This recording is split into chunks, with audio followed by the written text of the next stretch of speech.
What up, cappers, gamblers, punters, hustlers, low baggers? Happy Sunday to all of you. Welcome to NFL Pub Hub, Week 13 ahead of us, and what a show we have popping off for you guys. Bobano will be here in 2 minutes. Then Mr. Goldster joins us. Mr. Goldster coming off a giant week here on our show. He's moved into second overall, just behind Bobano. Bobano had a rare losing week last week. Very, very rare. He's 6-2 week-wise, Bobano.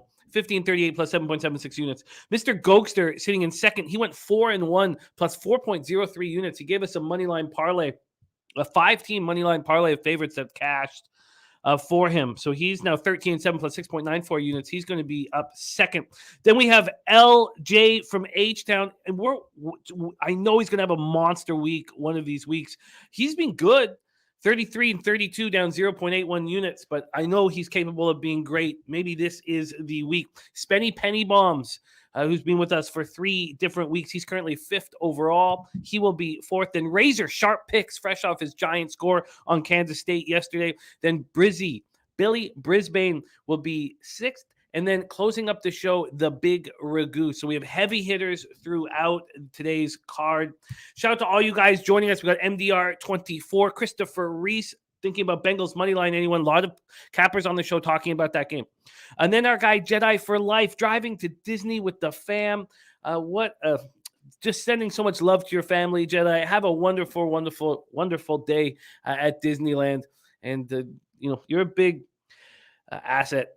We're very fortunate and love capping with you. So much positivity you bring to us, and wonderful to hear that you're driving with the fam to Disney as we speak. MDR24, Christopher Reese, Nuke Worker, NJ Striker, Terry Walker. There's Razor Sharp Pick, says cashed the biggest bet of the year yesterday on Kansas State. Spendy Penny Bombs, he'll be joining the show. Gerald Jones, Clint Star, the Die Hard MMA podcast. There's Tasha, Brooklyn Funk Project, Danny Lopez, Joe Ortner, Ricky Bobby, Damon Santori, Rez Mob, Walla Walla Dose, Winner's Circle, Justin Irvin, Birdie parlay of the day for us. Birdie will be on next week.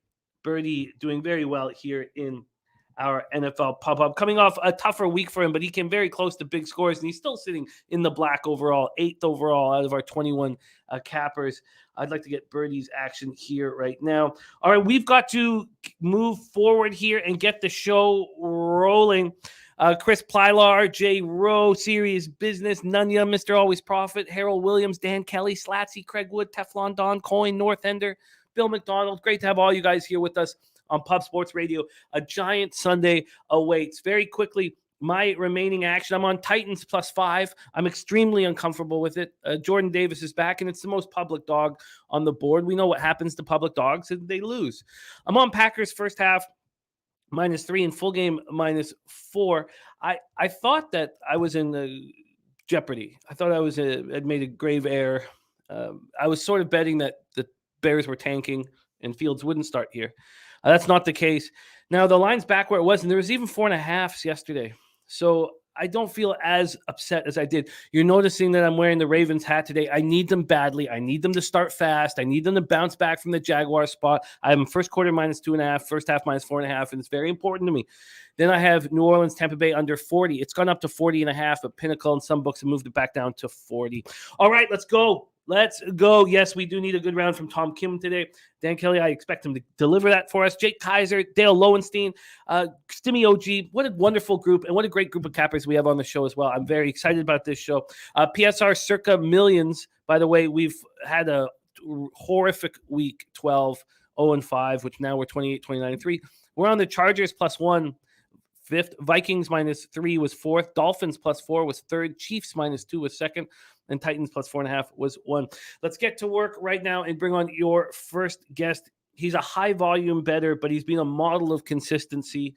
He's dropped 88 official picks here on our show through 8 weeks of action, and he's 50-38 plus 7.76 units. He leads our group right now. He's going for the belt, going for the trophy that currently belongs to the Big Ragu. We have a tight out here, so we got to work quickly. Please welcome to the show from Hamilton, Ontario, Canada's black and yellow, Bobano in the house. Ian Cameron, how are you? Very good, Jimmy. What a card. I mean, what can you say? Jets, Vikings, huge division game, Commanders, Giants, the Deshaun Watson Bowl, Texans and Browns, Dolphins and Niners. How sick is that game going to be? Bengals and Chiefs, AFC Championship rematch. One of the best cards of the year, in my opinion. It is, and it's from difficult. a viewing standpoint. And it's difficult, right? Yeah. It's difficult too, and that makes it fun. Not so much from a betting standpoint. I guess it sort of still does. I love your energy, Bobano. I love working with you. Let's get right to work, Bobano. You start with Jacksonville Jaguars, Detroit Lions, Ford Field in Detroit, Michigan. We have these Jags opening up at +1 at -108. These Jags became 1.5-point favorites. That's come back. It's right where it started with Detroit -1 at -108. We take a look at the totals here. Opened up at 51 as a pick 'em. There's been a 10-cent move to the under. That's it. 10-cent move to the under. We go over to the cash flow for this one. We have 66,816 tickets in. 72% of tickets, 78% of cash on the Lions. So we knew there was a ton of sharp action on the Jags to start the week. The public and others, and maybe sharp, because even Birdie said that there'd be sharp action on the Lions on Sunday. There's big bets that have come in on these lines. First off, Travis Etienne dealing with a foot injury. He's questionable. Doug Peterson says he's going to be okay. He's likely to be active. Everything's fine. Nothing concerning. We're going to roll with him right away. Robertson, Harris, and Darrell Henderson Jr. Robertson Harris, defensive end dealing with an illness. Darrell Henderson Jr. It looks like he will not. Will likely be inactive. So Henderson likely being active. That's the situation for them. For the Lions, this is the best injury report we've seen from them in a long, long time. Okuda and their cornerback and then guard Jonah Jackson sidelined by concussions. So both of them, both of them were cleared to play this week, but they're not going to be in the lineup. Other than that, Jameson Williams could be activated. We're waiting to find out on that. Take it away here, Bobano. The floor is yours. Jaguars, Lions. Yeah, I'm on side and total here. I'm on Detroit. I took Detroit on Thanksgiving. I've actually taken Detroit a couple of times during this little run that they've put together. And, I'm impressed with the Lions lately. I mean, the defense has slowly played bit by bit. They've played a little bit better. Are they a great defense? No. They played bit by bit a little bit better. I love what I'm seeing from them offensively right now. And I like that they get the full week of prep, which Jacksonville does not, because Detroit played on Thanksgiving last Thursday. Jacksonville, just your regular, actually more than a week. Jacksonville gets a full week, but Detroit gets 10 days. They get a week and a bit. So, you could also say the counter argument is you give Dan Campbell extra time. I'm not so sure that's a good thing either. But nevertheless, I think Detroit, I like what I'm seeing from them. Jacksonville, they're banged up on defense a little bit. Great job to come back and beat Baltimore, but let's be honest, they were on their way to losing that game until the Ravens did what they've done a lot this year, and that's fail to close a game and fail to hold a lead. It's been an issue all season long for the Jacksonville Jaguars. So, I think going on the road, I'm going to have to see them again play well. Include Lawrence was good. See them again do it on the road. I'm not so sure about that. I like Detroit here, and I'm also going to go over the total as well in this one. I believe 51 is probably the best we can get right now, which is at least good because that's the key number. If it was probably higher than that, I'd probably lay off that being an official play. But at 51, we'll go over the total too. I expect points to be traded in this game, and Detroit trending over at home all season long. Their last game at home against Buffalo, we know that totaled 53 points, and both teams left points on the board, believe it or not. So I think it can get over 51. Do you want the Lions money line at -113, or do you want the Lions -1 at -105? Money line's good. -113. It's available at 5 times. From a total standpoint, let's give you the best line available, and we need to work quick here. We have I don't have a 51 here. Do you have a 51 somewhere? Let me just double check on that. Let me get my line. I could easily get it at Pinnacle. I take that back. Sorry, yep, I didn't that's realize. The one. I knew it was out there. So yeah, that's the one. Yep. I could get it at Pinnacle because they're showing a 51.5 at +103 to the BetMGM as well. 51 -110. Yeah, either one. Let me just see if I can beat that very quickly here with your spot on the DraftKings has 51 -110 as well. So either of those two. Yeah. Okay. Here we go. We'll go right here. Okay, here we go. Total 51 over 51 -104. Yeah, perfect. All right, you are in business. Over 51 -104. Okay, let's keep rolling here. Next up for Bobano, Jets Vikings. This one is wild and difficult. With the Jaguars game, I can understand I don't want the Jaguars after a season-defining performance and the best performance of Trevor Lawrence's career, but I feel like statistically they're better over the last 3 games in every category than the Lions. But still, I get it. Now here with the Jets Vikings, do you trust what we saw from the Jets against the Bears, or do you think that the Vikings are continually being undervalued by the marketplace? This opened with the Vikings as -3.5 point favorites at -106. They're -3 at plus money right now, and it was plus 106 before. Now they're -3 at plus 102, which means you could find a 2.5 or pay for a 2.5. This total's gone from 42 to 44 for these Jets. Michael Carter is doubtful. So finally, James Robinson's been asking for more carries, and now he's going to get them. The big problem for the Jets is their starting tackles. Mike Remmers, Max Mitchell are going to be starting. We have Brown out, Dwayne Brown. He's questionable at this point, and Cedric Obui, and that's going to be very difficult. Now for the Vikings, we know their secondary is very weak, and Blake Brandel, their 6th round pick, has been starting with. This isn't a secondary spot, but he's been starting with Darisaw out, and Darisaw being out is just a huge problem for these Vikings at offensive tackle. But Brandel's done a nice job, and then we have the issues with the secondary. Take it away. Let me give you the cash flow here on this one quickly. We have with the Jets, the Sharps have been all over the Jets all week. There's 3 teams that have full line value today. Full line value from Sports Insights. The Jets, the Rams, and the 49ers. The Jets with 73,102 tickets have 48% of the tickets and 81% of the cash. 82% tickets and 93% cash on the over. Take it away for us, Bobano, Jets, Vikings. Yeah, early in the week, I loved I bet I was one of the flock of people that bet this thing up from 41.5 to 44. I got it on it at 43 early in the week, 44. And I don't love that the Vikings are getting 2 key cogs on defense back, but the defense is still struggling. They'll help who they're getting back, definitely. Tomlinson especially, but I think when you look at it still, it's a struggling defense. They're giving up big plays, they're giving up yards.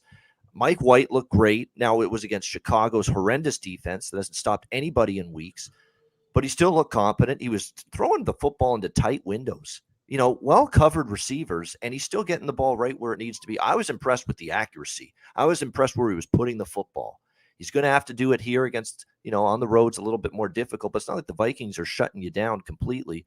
And you mentioned the injury of Darisaw for the Vikings at left tackle.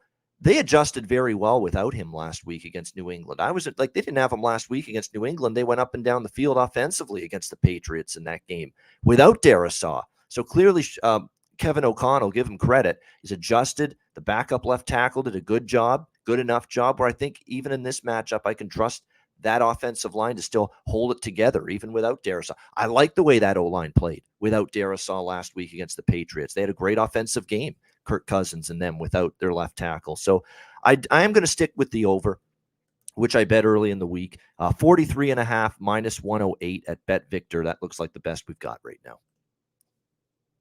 All right, you are locked in over 43.5 minus 108. If I gave you a free $500 bet to make on the side right now, who would it be?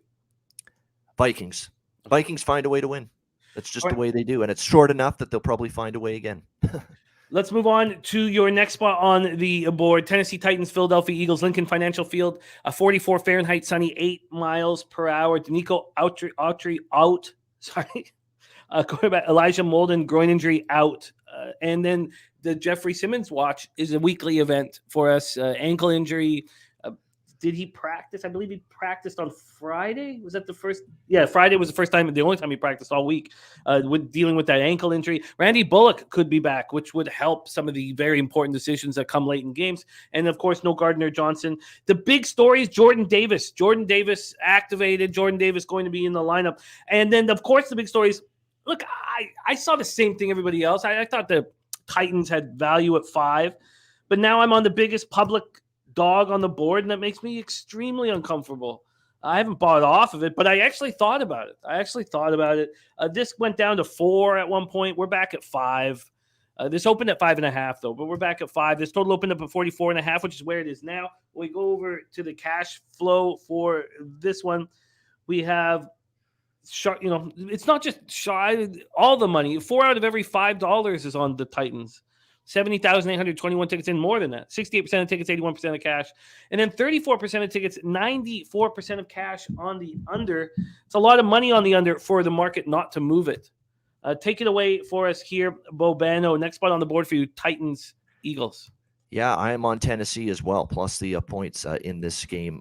It's just a team I've been riding. I was on them last week. They finally lost to Cincinnati. Hard-fought game. No shame in that. Cincinnati's on fire right now, losing 20-16, playing great football. And look, Philly can't stop the run all of a sudden. The team has been running on this Eagles defense. That being said, you mentioned someone that's absolutely going to help that run defense, and Jordan Davis coming back, being activated. But they get him back, but they lose some other cogs on that defense.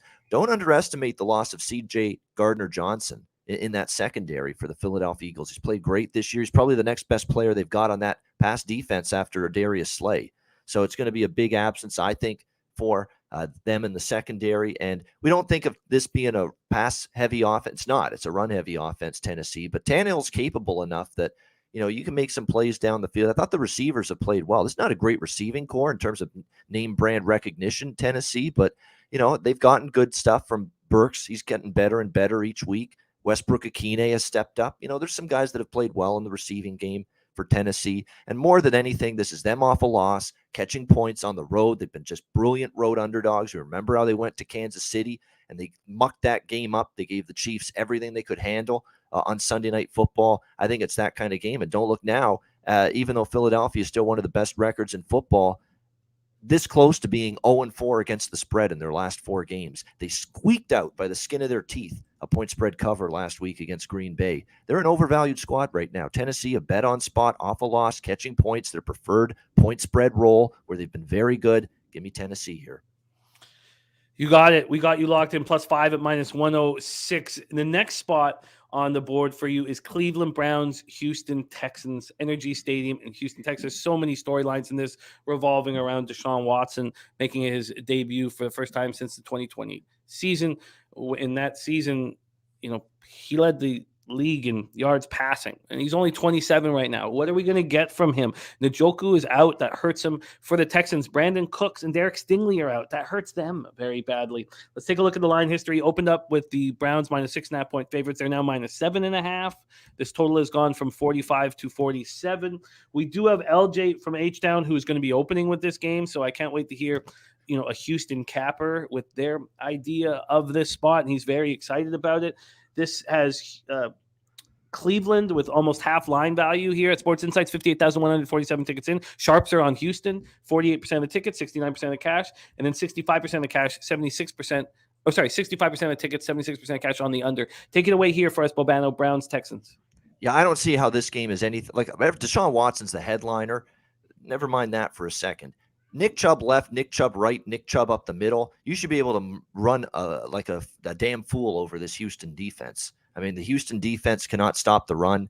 I think that's the biggest issue in this game. That Cleveland offensive line should absolutely be able to have their way. I think if you're Cleveland, you still commit to running the football. You don't put it all on Watson's shoulders. You don't try to make him the star. Even though he's making his debut here with the Browns and facing his former team, you commit to what's going to work for you in this matchup, and that's ground and pound and run the football because it's a bad run defense for Houston.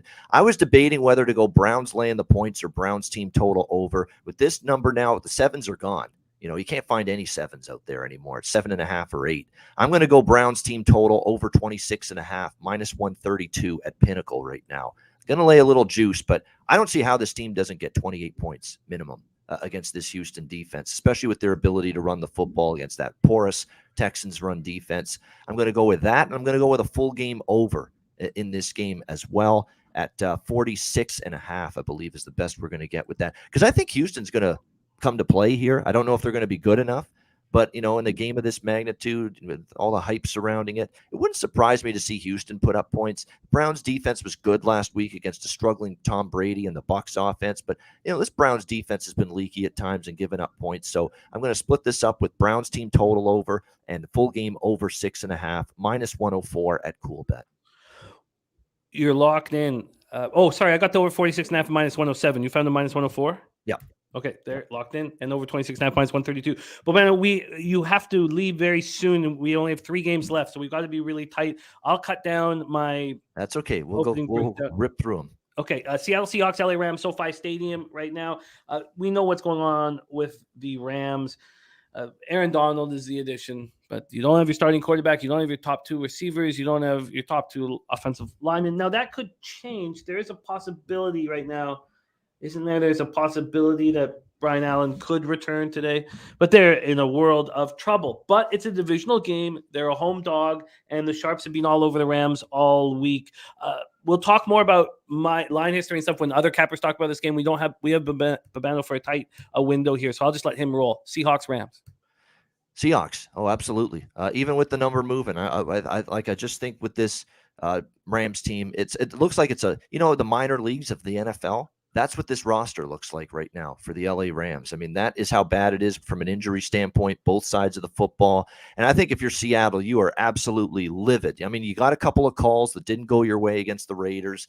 Obviously, their run defense was porous last week against Jacobs in that game. It cost them. But, you were talking about a Rams team that hasn't been able to run the football all year. And now that the fact that this line's dipped below 7, I'm very much interested now in laying the points here with Seattle. Bounce back spot. Rams are just fade material, and especially at home. I think it's better to fade the Rams at home because the numbers are cheaper. They have no home field advantage. We know that at SoFi Stadium, especially now that they stink, one of the worst seasons ever for a defending Super Bowl champion.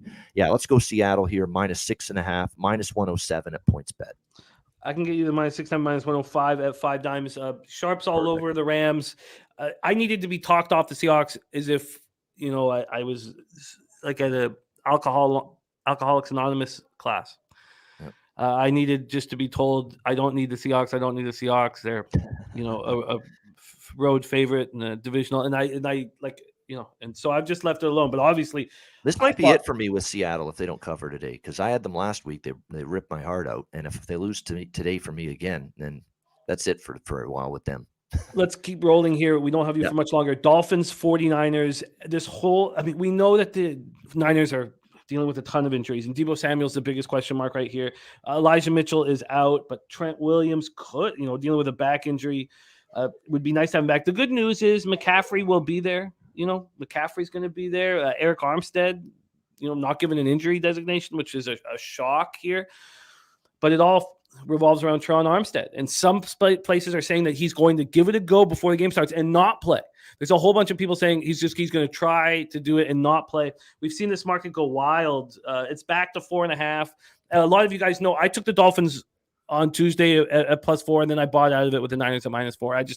I can't sit here with all this involved with Teron Armstead. By the way, top 10 lineman from Pro Football Focus, $75 million contract, the coach on the line of scrimmage. He's not allowed to sack all year. And when he left at the minute 6 mark of the second quarter, there was 4 sacks over 13 plays, and McDaniels pulled his starting quarterback. Take it away for us here, though, Babano. Dolphins, Niners. Yeah, that was concerning, absolutely. And I was frustrated. Thank goodness they got the points they needed for the team total last week before Tua came out of that game. I like Miami, and I like over the total here as well. I mean, I still say San Francisco's an over team last week, notwithstanding. I mean, they shut down a pathetic Saints offense. That's not what they're – look, I keep going back to that Kansas City game with San Francisco. When they faced one of the top-tier passing attacks in the entire NFL, they got shredded. They got ripped apart, that secondary. Mahomes did whatever he wanted, and now they got to contend with Waddle and Hill and Gesicki and all these weapons. We'll see if Mostert suits up for them at running back or not, but a lot of weapons. And San Francisco, the last time they played an offense with this kind of downfield passing attack, they couldn't stop it. I keep going back to that. That's also why I think the plus points are worth a look. I don't want to lay points with Miami because their defense is a little shaky at times this year, but taking points with this offense, absolutely, I'm interested here. So yeah, plus 4.5, and I like over 4. I got 45. I don't know if there's going to be any 45 still left. Let me just check. Yes, we do actually. We've got 45 -110 at Bodog's got over 45 -110. So we'll go with that for the total, and we'll go with plus 4.5 -110 at Bet365 for the Dolphins. I can get you the -108 on that 4.5. Those are my initial thoughts as well, and I capped myself off of both of them to where I was actually like, if I could start from scratch, I'd be on the Niners and the under. just because but Teron Armstead holds the key to your success here. So if Teron Armstead can play with the pectoral issues that he has and be fine, then you are in business in that exact. So, I mean, I can't deal with that shit. I can't deal with not having control over, when they're putting money on the line. I couldn't deal with it. But let's go. Final game on the board for you, Bobano, and I know you got to be tight here. Yep. We'll give a bigger breakdown myself with line movement, all that stuff, because I know it's a crucial game, but we only have Bobano for 3 more minutes. So Chiefs, Bengals, Bobano, the floor is yours. Chiefs and Bengals. I was going to go Chiefs in the over. I don't know if I want to go against Cincy right now. To me, I would be admitting that the main reason I like Kansas City is because they're trying to avenge the AFC Championship game. I don't think they're the better team right now. I like the way Cincinnati's playing. That was an impressive road win against Tennessee. They're a home underdog here. I feel leery net with the Chiefs. Even though I bet the Chiefs, I'm going to abstain from that being a bet. I am going to make the over an official play here, though, at 52. The total here in this one. I think I think this Chiefs defense against a lot of the good offenses they've played, they've had some issues this year. And I think you're going to see that here against the Bengals today. I think they're going to have some struggles. And look, this Cincinnati offense now, well-oiled machine playing well. On the flip side, though, you look at the Bengals, haven't faced a ton of great passing attacks here in recent weeks. So as good as those defensive numbers look, and they've got some good defensive numbers lately against Tennessee, Carolina, some good games there. But, they also forget that Kenny Pickett put up 30 against Pittsburgh. Cleveland put up 32 against them on that Halloween Monday night game, and 26 by the Saints. So, there have been games where they've been picked on, and they haven't played anyone close to Patrick Mahomes' level in the Kansas City Chiefs. So I think this game gets into the mid-50s. I can only find the 52 at minus 118. I can find 52.5 with regular VIG. We'll do 52. 52 is a key number, so I don't mind minus 118. Over That's 52. Good. I can't wait to talk more about that, but we have to let Bobano off. He's got other work to do. Bobano, I'm going to review all your action. You take off, my friend. Have a great show, and thank you for making the time for us. All right, LJ, Mr. Goldster, everybody else that's joining you, good luck. Everybody in the chat, good luck. Let's have a big Sunday. There he is, Bobano. So there's so much more I want to talk about some of the games and situations that Bobano's on, and we'll do that with the other cappers here. Bobano, 50-38 plus 7.76 units. He's in first place, less than a unit ahead of the man who is just about to join us. Bobano's on the Lions at minus 113 and the over 51 at minus 104. He's on the over 43.5 at minus 108 in the Jets, Vikings. He's on the Titans plus 5 at minus 106. Browns team total over 26.5 and the over 46.5 minus 104. I can't wait to hear LJ talk about that football game. Seahawks minus 6.5. He's on as well. Dolphins plus 4.5 and the over 45 at minus 110 in Miami, San Francisco.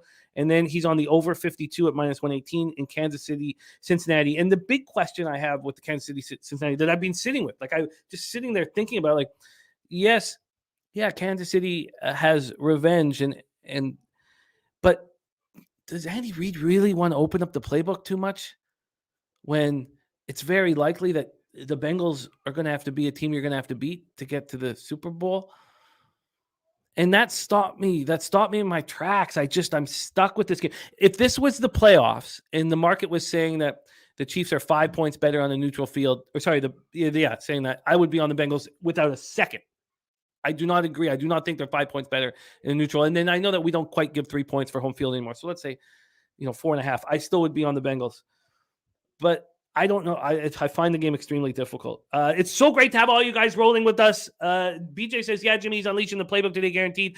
I don't know how you could be so confident that. I think it would be a big mistake to do that. Because who cares what happens in this game? Although the Chiefs want to stay up on top of the AFC ladder. But all right, let's move on to your next guest. He's fired into second place here out of 21 cappers on our Pub Hub show here on Pub Sports Radio. He went 4-1 last week, plus 4.03 units, which means he's beaten the black every week he's been here. 4 weeks in total: week 2, week 5, week 9, week 12, 13-7 overall, plus 6.94 units from the dirty streets of Belleville, Ontario. Please welcome Mr. Goldster to the show. Goldster, what up? How we doing, guys? Got a nice little backdrop there. Changed it up for you. Got a little golf. Got the Masters. Shout out to Nut Flesh Allen with the St. Andrews a golf towel. So yeah, guys, what's going on? Mbappe just had a nasty goal there, Jimmy. 2-0 France, just filthy goal. They're nice shots. What a time to be alive, though. Goldster. I could care less. We got everything going on, Jim. It's crazy. As a sports fan, this is a great time. But we got NFL going on right now, guys. Feels good. Seeing the board pretty nice. But I only got 2 games on the card, Jim. I don't think this card this week's a little tougher for me. So 2 games to attack. Let's get after it, brother. 2 games to attack, but 5 picks within those 2 games. Again, Goldster running hot. Seahawks, LA Rams, SoFi Stadium in Inglewood, California. This is tough. We already broke it down with my thoughts on the game, where I literally had to be taught to stay away from this game because I just wanted the Seahawks too. But the Sharps are all over the Rams. We didn't give you the actual number because we were rushing there. But right now, the Rams have full line value from Sports Insights. 46,893 tickets in, 35% of tickets, 65% of cash on the Rams.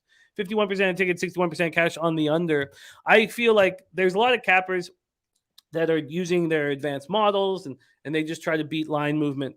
And those would plug it in and see that the Rams were a play. And I hope to God those people don't watch this football game because it's not going to be fun when you have the Rams stick in your pocket. Not saying Seahawks are going to take care of business, but to expect this offense to move comfortably. Okay, take it away for us here, Goldster, Seahawks, Rams. Well, the Rams, they've only covered the spread, guys, twice all year. So the books are finally starting to go, you know what? They're not, a -3, -4 underdog. They should be a +7. And I agree. They're missing their 3 superstars. You don't have Donald, you don't have Kupp, and now you don't have Stafford too, right? So they're depleted as all can be. They got their offensive line too, Jimmy. They're hurting on their own line. I got 6 guys on their own line are out. 1 guy's questionable too. They got linebackers that are going to be questionable. Their cornerbacks are questionable. They got a center that's out. It's just a laundry list of problems for the LA Rams. And I got a buddy here in Belleville who's a huge Rams fan, and they won the Super Bowl just last year, right? So he's got that to write on. But other than that, it's pretty much looking forward to the draft for this team. That's what he's telling me. So Seattle, on the other hand, this has been a great rival game for the last few years, and LA's had their number. But with Geno Smith, Jimmy, Geno's been real good. 328 his last game, 275, guys, 275.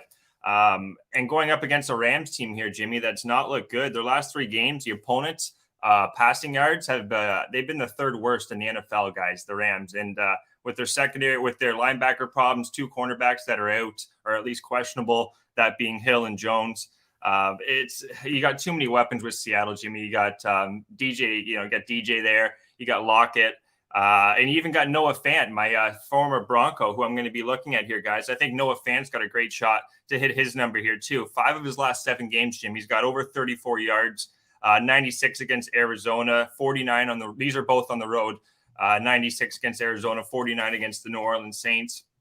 With the linebacker issues, too, with the Rams, Jimmy, I think Noah Fant should be able to see plenty of targets. The number's only 26.5, guys. And these guys actually played against the Chargers in SoFi, and they beat them 37-23. So the Seattle should have no problems here, Jimmy. I think they're going to be able to take care of business.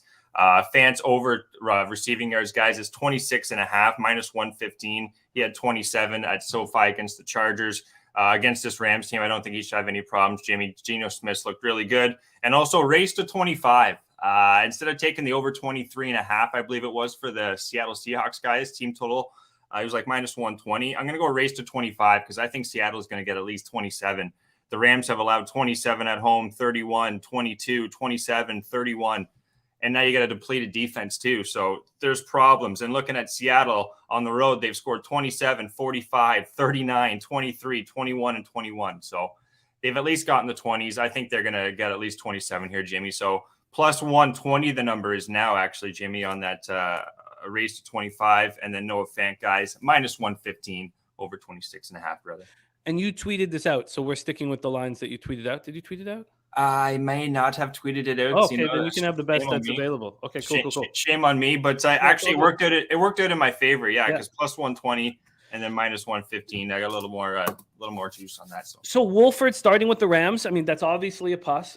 Excuse me, a plus from Bryce Perkins. And then we saw what the Rams defense was still capable of doing, even when Aaron Donald had left the field with injury. They held the Chiefs to 1 of 6 in the red zone, and that's very difficult. And when it's all said and done, I'm thankful that you guys talked. Even if the Seahawks smash, I'm very comfortable not being involved in this game. And secondly, with the Seahawks, I guess, what Goldster's done is created a plus line. And he did that by getting plus 120 with the race to 25. I get it. So that's locked in. Noah Fant over 26.5 receiving yards, and Seahawks race to 25. Next up for Goldster, the second game on his card. He's got 3 bets here, and that's Chargers Raiders. We haven't talked about this spot, and the Chargers are in bad shape. The Chargers are in bad shape, and the market has moved very quickly towards the Raiders. I know that from a eye test, you would think, God, Chargers are now dogs. They opened as 2.5-point favorites at Pinnacle. We have a 5-point move. A 5-point move for the Raiders. Raiders are now minus 2.5, and that's just nuts. This total opening up at 50, it's now 49. When we take a look at the cash flow, the Sharps have been all over the Raiders all week. 44,155 tickets in, just 42% of the tickets on the Raiders, and 80% of the cash. Then you have 62% of tickets on the over, but just 31% of the cash. Oh, I wonder if that is the move. Hard to take an under with the Raiders, but very you hard. have Corey Linsley concussed. That hurts them badly. He's out. You have Trey Pipkins, a tackle, knee injury, out, and Mike Williams out. God, losing those 3 guys hurts badly. And we expect Jacobs to be a go. Take it away for us, Goldster. The last game on your card here, Chargers Raiders. What do you think we're gonna get out of Jacobs here? Just looking at the injury report here.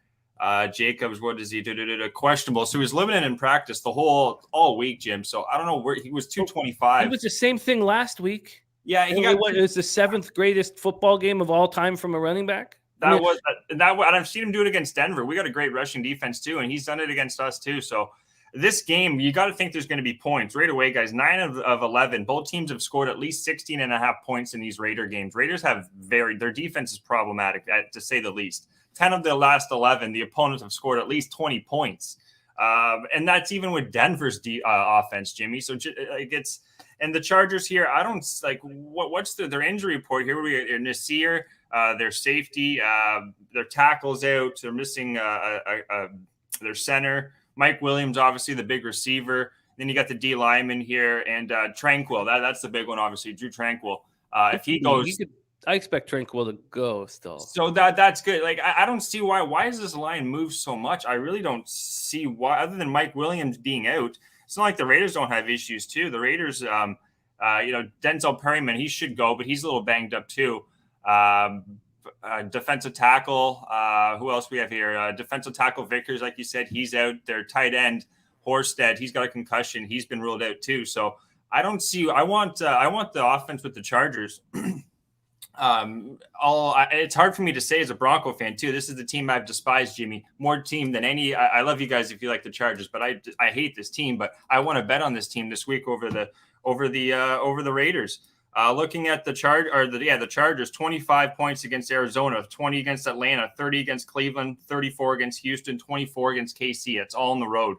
They're gonna get at least 27 here too, I think, guys. Money line plus 120, Jimmy. I'm gonna take it here. Looking at what else could I say here? Slot receivers. This is another play I'm going to play here, guys. Slot receivers. Vegas has had problems. Lockett had 68, Hinton for Denver had 57, and then Campbell had 76 for Indy there. Looking at a couple different guys here. You could look at Josh Palmer. His is 55.5, Jimmy, but instead I went with DeAndre Carter, 73 against Arizona on the road, 64 against the 49ers on the road, 53 against Atlanta on the road. And this number, Jim, went from 42.5 down to 39.5, his receiving yards. So I think we're getting a friendly number for a guy that's had plenty of targets from the quarterback for the Chargers there. He's only 5'8", 190. This is the perfect opportunity, I think, for him to just keep doing what he's been doing. 39.5 is pretty low for Carter. So I'm going to take that too, guys. 39.5 receiving yards over for Carter. Also taking the money line on the Chargers, Jimmy. And then the last one is going to be Eckler. Eckler's been just money all year. He's had 5 receiving touchdowns, 7 rushing touchdowns, guys. And 7 of his last 8 games, he's scored a touchdown. And I found at one of these books still have it, Jim. It's still current. Minus 125. I'm seeing it like minus 180 at other books. So shop around. Minus 125 Eckler, anytime touchdown. Even if you want to take him to score twice, I wouldn't talk anyone off that for a nice like plus 300. Eckler should be able to score here with no issues, receiving or rushing against this Raiders defense. So those are the 3 plays, guys. We're going to rock and roll with Carter over 39.5. Really like that one now. Receiving yards, LA Chargers money line. As much as I hate the Chargers, I think they're going to get it done. They're also in playoff contention, Jimmy. They're 6-5. This is a big game for both them and Seattle. And we're also going to be taking Eckler anytime TD minus 125.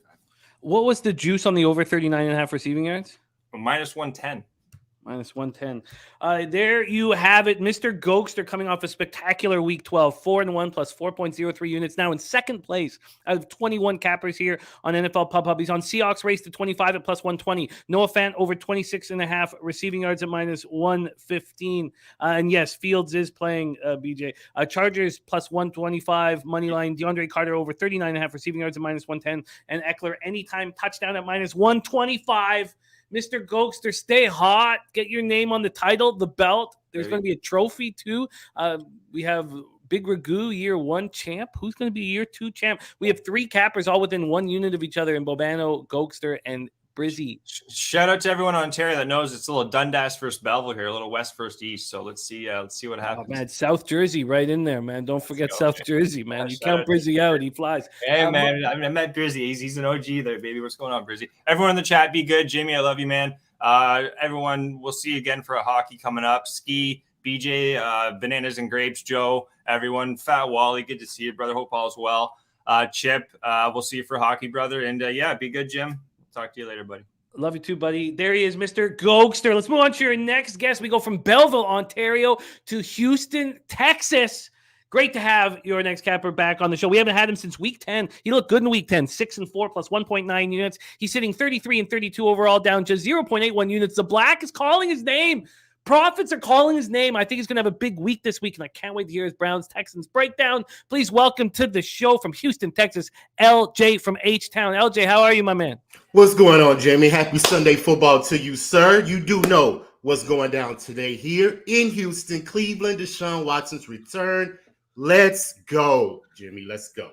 I can't wait. We've already talked about this game, Njoku being out, Cooks and Stingley being out for the Texans. We've talked about the line move from 6.5 to 7.5. The Sharps on the Texans. This game has so many moving parts. We just want to hear you talk about it. So the floor is yours, LJ. I've been waiting for this all week. Take it away. Well, we do know Houston Texans are probably by far the worst team in the NFL. They can't score in the first half. They have the worst rush defense, allowing 170 yards rushing on the ground. They only average 6.8 points in the first half. So we do know all these stats with the Texans, but today I think it's going to be different, Jimmy. I do believe that the emotions of this team, because we don't have nothing to play for. Brandon Cooks is out, I believe. He's not even playing. Stingley, our best cornerback, was just drafted. He's out. So there's no motivation for us to even try to be motivated to win this game, as far as the roster point of the aspect. But I do believe that if the Texans are going to play for anything, they're going to play for emotions today. And they're going to want to beat the guy that refused to play for him. Even though I get both sides of what happened with the situation, I'm not mad at Deshaun Watson. I still root for Deshaun Watson. And that's one of the reasons why one of my plays today, Jimmy, is Deshaun Watson over 24.5 rush yards minus 118. Because we all know that he is a scrambler. He's athletic. He can get out the pocket. So even if the pass rush is coming at Deshaun today, he will be able to be elusive and get out and maybe rush for a couple of first downs. We'll probably be 20.5. So I'm going to take a shot on his rushing yards because I believe he's going to be rusty. I don't believe he's going to come out here and have a spectacular game and throw for 300 yards on the Texans. So I believe that the Cleveland Browns are going to control the run game because we all know they're top 2 in the league in rushing. Nick Chubb is the leading rusher in the league. So I do believe Cleveland is going to try to take advantage of the Texas rush defense. But at the end of the day, for a quarter come down, I do believe the Texans will be close. And I think they will cover this game, Jimmy. I am on the Texans plus the 8 because the emotions will be high. They want to beat this team. And I just believe it. If anything they're gonna do today, they're gonna try to cover this game and possibly win this game outright because they are 5-0 ATS in the last 5 meetings versus Cleveland. But the fact that their 8 of their 9 losses have been by 7+ points or more, is very disdaining to me. But I just do believe the situation today is different. I do believe they will be motivated, and I do believe that they're going to try to come out and have a great performance today because Jimmy, we love backing teams that had an embarrassing performance the week before. So that's the reason why I'm on the plus points. But I'm also on Cleveland's money line first half because the Texans come out slow. I do believe Cleveland will have the lead in the first half. And then I do believe the Texans will try to come back in the second half and cover the game. So those are my 2 plays. Oh, but we have and Watson. Oh, but it's and Watson. Yeah, that's the prop. So over 24.5 rush yards. What was the juice on that? Minus 118. Minus 118. Now the Browns' first half is juicy. It's minus 219. No, that's okay. Never mind. Take that off? It's too juicy, yeah. But too juicy, it's too juicy. Never mind. Not for a show purpose. But what's the over? 46.5 is still at 46.5. The over. What's that? Let me just quickly see if I can beat that first half, make it under 200. I doubt it, but let me just see if I can. No, I can't. That was the best number. Okay, so then you're asking for full game total here. Let me pull this up. Full game in the Texans. 46.5 is the lowest number I can get you at minus 107. Pinnacle's moved it to 47. Okay, let's do 46.5 because the Browns are 7-3 and 1 to the over this year. They're a great over team. And I do believe the Texans will most likely have 2 touchdowns in this game, and Cleveland can get you about 25. So, yeah, I think it'll go over. So. You got it. Texans plus 8. That's at minus 116 at Pinnacle right now. Over 46.5, minus 107 in the Deshaun Watson rush yards prop. And shout out to WT saying Feliz Navidad from Costa Rica, raising a shot of Guaro. You're a good man. You're a good man, WT, and thank you so much for the dono. Thank you for thinking about us. Much love to you. I love it, LJ. I was waiting for that breakdown all week, and Texans plus 8 was just what I was hoping to hear. I do not have the balls to move on it. An embarrassing performance last week, but an embarrassing football team in general. Now, your angle, though, that this is the most important. This is the Super Bowl, and it's also nailed by our guy Birdie in the house because they hold the Browns' first-round draft pick. So putting as many L's on these Browns as possible. So it's going to be you add more fun to the game. I'll be down there, Jimmy. I'll be there. So dope, man. Soon as we're done here, I'm shooting down there. Oh, I love it. Oh, sorry. I hope you have enough time. I would have. No, you're good. Let's go. All right, Jacksonville Jaguars, Detroit Lions, Ford Field in Detroit, Michigan. We have Etienne hurt. We've talked about the players hurt. It's a pretty clean situation for the Lions. It's the best injury report they've had in a long time. So both Okudah and Jonah Jackson were cleared to play this week. That's a big deal for them. But Okwara is still out. I think I messed that up when I was talking about it because I was going so fast with Bobana. But sorry, Okudah and Jonah Jackson have both been cleared to play from their recent concussions. Jameson Williams also, who we don't know how many snaps he's going to get, but he's available to play. And it's Okwara and Evan Brown that are out. Take it away for us here, Jaguars Lions. Yeah, Detroit. They have played the toughest schedule in the league so far. They gave up game-winning scores to Miami and the Bills with 15 seconds left in the last 5 weeks, but they do have 3 wins in between those 2 games. So Detroit has been playing very well. And Jacksonville, in my opinion, is not in the class of Miami and Buffalo. So Detroit's healthy, like you just mentioned. They put a ton of points on the board. And I do believe if they can get a key turnover in the fourth quarter, late in the game, they could potentially cover this. So I'm going to be on the over, though. I'm going to take a safer play and take the over because both of these teams give up a lot of points. The average combined home games for Detroit is 60 points. They are 7-4 ATS. They're 8-2 ATS in their last 10 home games. So I do believe they will come out and perform. And as far as Jacksonville, they only have 1 road win in Trevor Lawrence's starting career. So I don't expect them to come out and do anything different on the road today. They're 0-3 ATS as a favorite. So all the numbers are pointing to Detroit to win this game. But I'm going to be safer and just take the over 51 because I do believe a lot of points will be scored in this game. Over 51 at -106. This has been the wild. We have a few of these because we'll talk about this with Falcons Steelers later in the show. But Jaguars Lions, you have the Lions open up as a favorite. The Jaguars become a 1.5 point favorite. Looks like sharps are all over them, and then a huge amount of cash and looking like sharp money coming back in on the Lions, making them the favorite again. A very difficult spot here. I can understand laying off the side. But over 51 -106 locked in for our guy LJ. Let's move on. 1 p.m. Eastern. Tennessee Titans 7-4, 4-2 on the road. Philadelphia Eagles 10-1, 5-1 at home. We've talked about the injury issues already in this game. The main thing is the Eagles get Jordan Davis back, and they don't have Gardner Johnson. So then the main thing for the Titans is they have no Danico Autry and Elijah Molden out as well. And we think that Simmons is going to play, even though his ankle watch is every week we have to do it.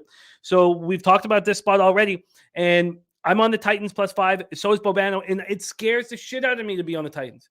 The last thing I want to do is be on the most public dog on the board, and maybe I should have taken a little bit more time.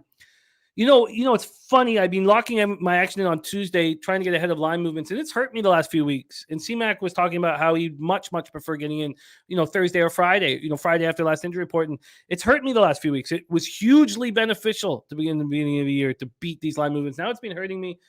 I wouldn't be on if I could go back in time, I would not be on this game. Take it away, LJ. Titans, Eagles. No, don't be afraid, Jimmy. I'm with you and Bobano. I'm on the Tennessee Titans +4. They have won 5 of the last 6 games versus the Eagles, and Vrabel is 21-7 ATS as a dog, 3 points or more. So I'm going to ride that trend. The Titans do play better on the road as well. They are 5-1 ATS on the road, 4-1 ATS as a dog.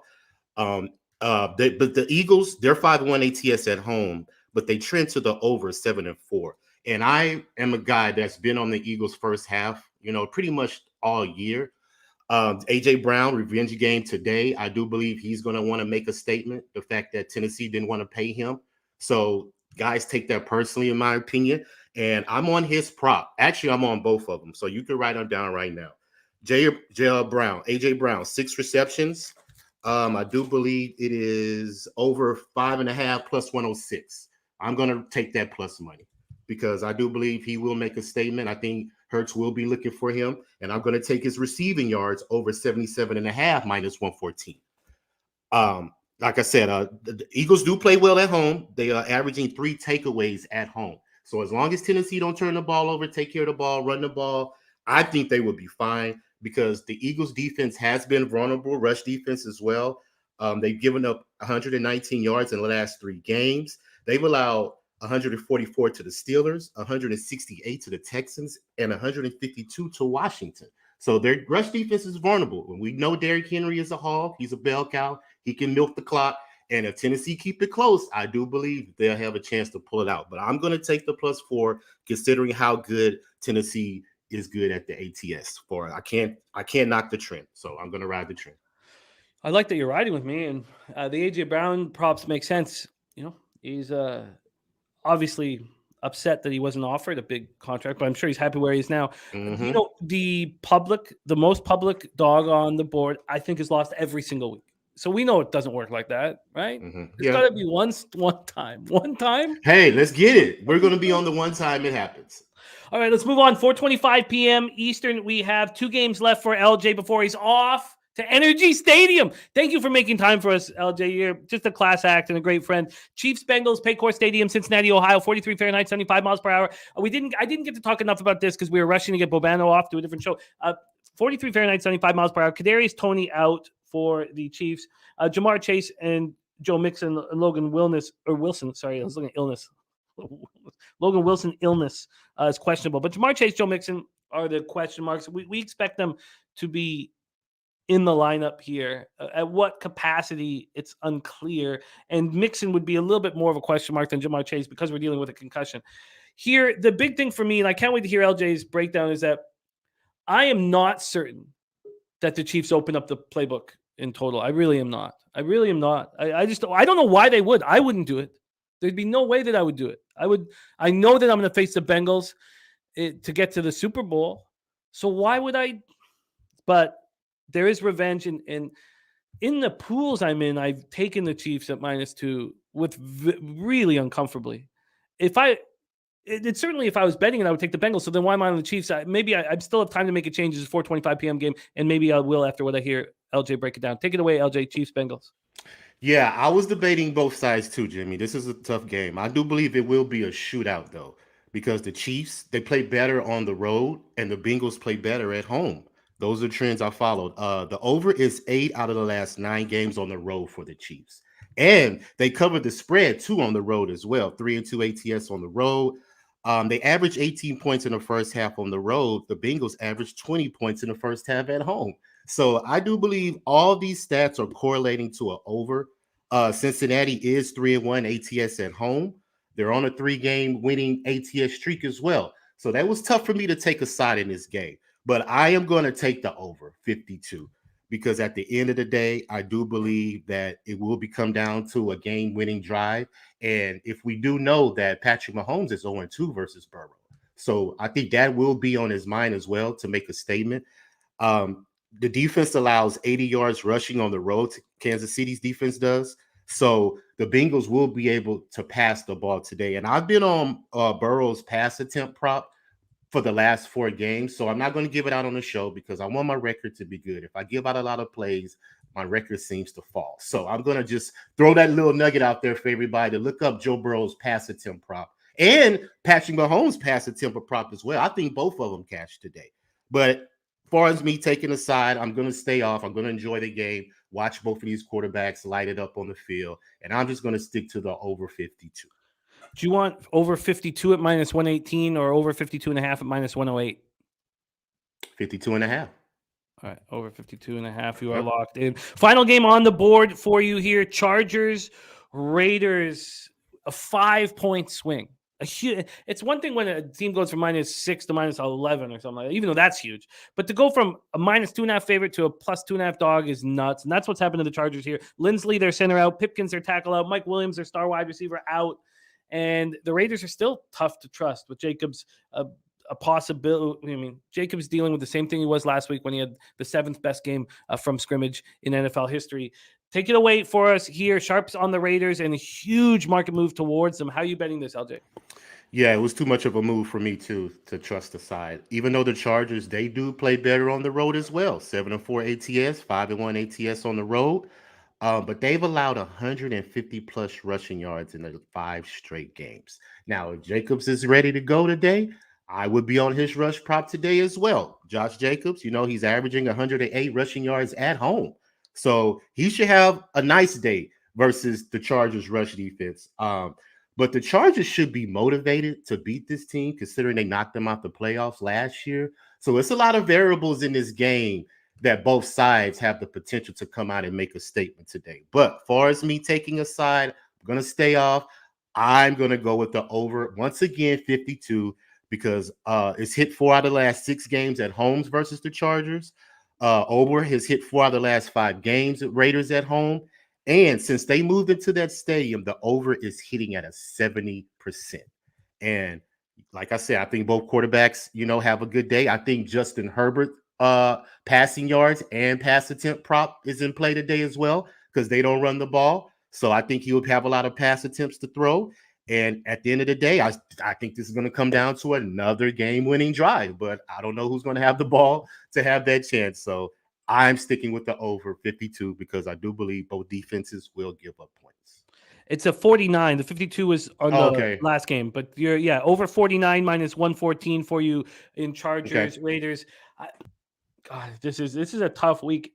I do think the Chargers are going to have some difficulty, but the Raiders defense doesn't put up much resistance. But without Lindsley and Pipkins, great stuff from our LJ from H-Town, sitting 33 and 32, minus 0.81 units here on our show. Coming off a nice week 10, though. Last time he was with us 6-4 plus 1.9 units, and all he needs is one big week to get into the top 5, and he's off to Houston, and he's got 3 bets in his pocket for the game. Deshaun Watson over 24.5 rush yards, Texans plus 8 at minus 116, that rush yards prop at minus 118, and the over 46.5 at minus 107. Then he's on the over 51 at minus 106 in Jacksonville, Detroit. He's on Titans plus 5, and A.J. Brown over 5.5 receptions at plus 106 and over 77.5 receiving yards at minus 114. He's on the over 52.5 in Chiefs Bengals at minus 108. He's on the over 49 at minus 114 in Chargers Raiders. LJ, have a spectacular time at the game, my friend, and thank you for making time for us. And I hope your action pays for the entire day for you, my friend. Hey, it will, man. We're going to have a good day today, Jimmy. I'm getting back in the Survivor League right now. I'm going to be top 5. I guarantee by the end of the day. So I'm finna go down to NRG like you just said. I'm meeting up Snizzle because Snizzle's here with his friends from Cleveland. I'm going to meet up with them in tailgate, and then we're going to enjoy this game. And the Texans will come out and cover this +8, Jimmy. Let's go. I love it. There he goes, LJ, to go booze it up with the boys. I love it. Go have a great time. Let's move on to the next capper joining our show. He came on with a flourish. He joined us week 8. He went 6-2 plus 3.88 units. And then in week 9, 3-2 plus 0.8 units. And then week 11 was his first losing week here on the show, but he's still ranked 5th overall out of 21 cappers, 11-8 plus 2.83 units. And he throws out bombs. Please welcome Mr. Spendy Penny Bombs to the show. Spendy, how are you, my friend? How we doing, Jimmy? How we doing, everybody in the chat today? Let's get it. Let's get this money today. Let's get to work right off the hop. Jaguars, Lions, Ford Field. We've talked about the side and the total extensively, but you are on a player prop that is very interesting. Take it away, Jaguars, Lions. Yeah. Like LJ was saying, I think there's going to be a lot of points in this game. You pointed out that the Lions are getting back a couple of cornerbacks today, but I don't think it's going to make any bit of difference. The Lions still rank bottom 3 in the league. They allowed over 2,000 receiving yards to wide receivers this year. I'm going to the number 1 wide receiver for Jacksonville, and that's Christian Kirk. I'm going Christian Kirk over 60.5 receiving yards. The guy averages over 8 targets a game, over 65 yards a game. This Lions defense, I don't think is going to be able to stop Christian Kirk today. We just saw Zay Jones as well go off for 11 for 147 last week. But Christian Kirk is the legitimate number 1 wide receiver in this offense, and I think he's going to have a nice game today against Detroit. Christian Kirk over 60.5 receiving yards. Expectation being, can Okudah slow him down? But it's questionable. And I can understand why Okudah is spectacular, but Kirk is special. And will Okudah be on Kirk for the entire game?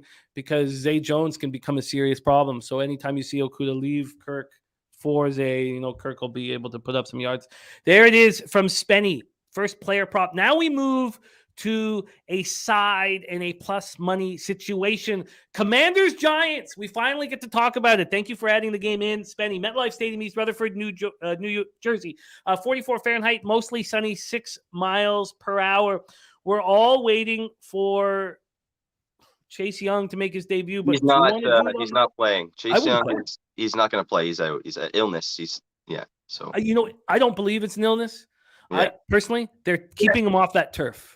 I think it could be. Yeah, it could very well be that. Keep them off that turf. Remember what happened when the Niners were all worried about the turf? The turf was in their head. When it's in your head and you start, you're thinking about it too much. Yeah, you're just and then every move, every step you take is like, is it gonna fuck my knee up? Is it gonna? Yeah. Yeah. So that makes perfect sense to me. Keep him off the MetLife Stadium turf. Gibson limited in practice, so we expect him with the foot injury to be okay. Regardless, Robinson going to keep rolling from where he left off last week. For the Giants, they have a ton of issues, a ton of injury issues here. The receivers is the biggest point of problem. Slayton is in. Slayton will play. Okay, that's big. That's big because if you want Hodgins, Golladay, and Sills to take care of the rest, you're in mighty, mighty trouble. So that's a huge part that you were bringing up, Spenny. Let's take a look at the line history and the cash flow before we hear how Spenny is moving on this game. So here we go. We have the Commanders opening up as 1-point favorites, and then they moved to 2.5-point favorites. This total opened up at 41 and is now at 40.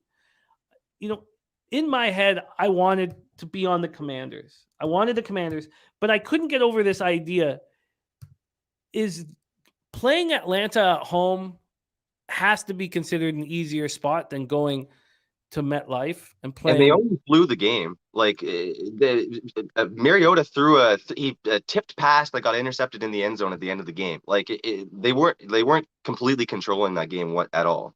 So No, I agree. And if we go over Heineke's numbers, which I won't because we want to hear my stuff's already up on our YouTube page.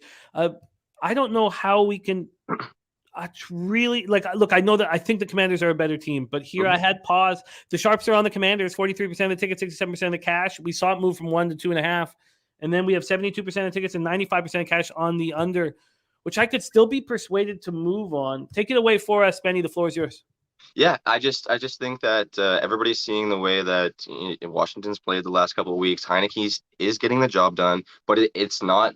It hasn't looked overly pretty. I get it. He makes big plays. The guys like to step up a little bit, but he's sloppy and he makes mistakes. I think the Giants are going to be able to capitalize on this. Giants are 6-4 in their last 10, 5-2 straight up in their last 7 versus the Commanders.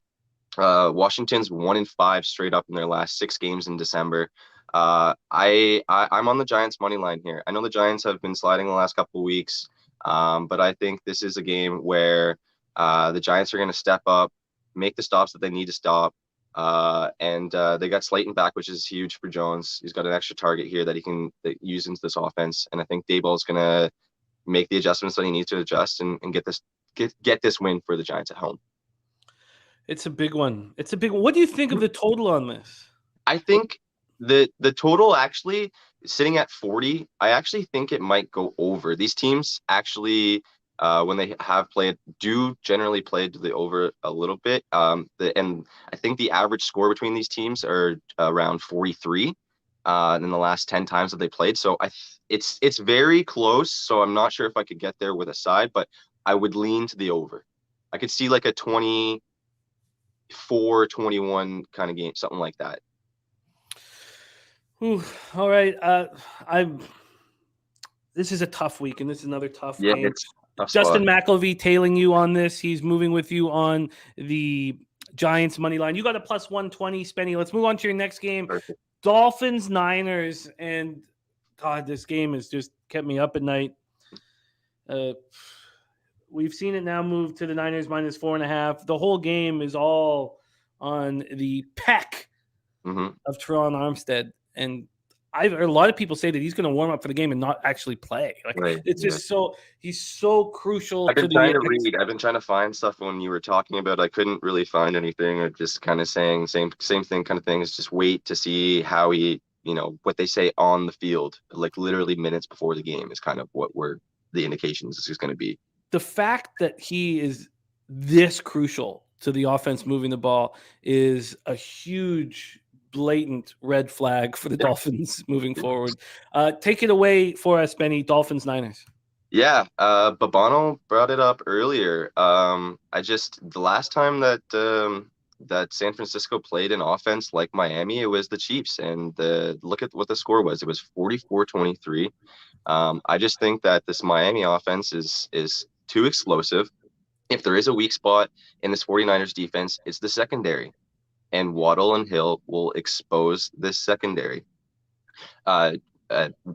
Tua's been able to get the ball out quick.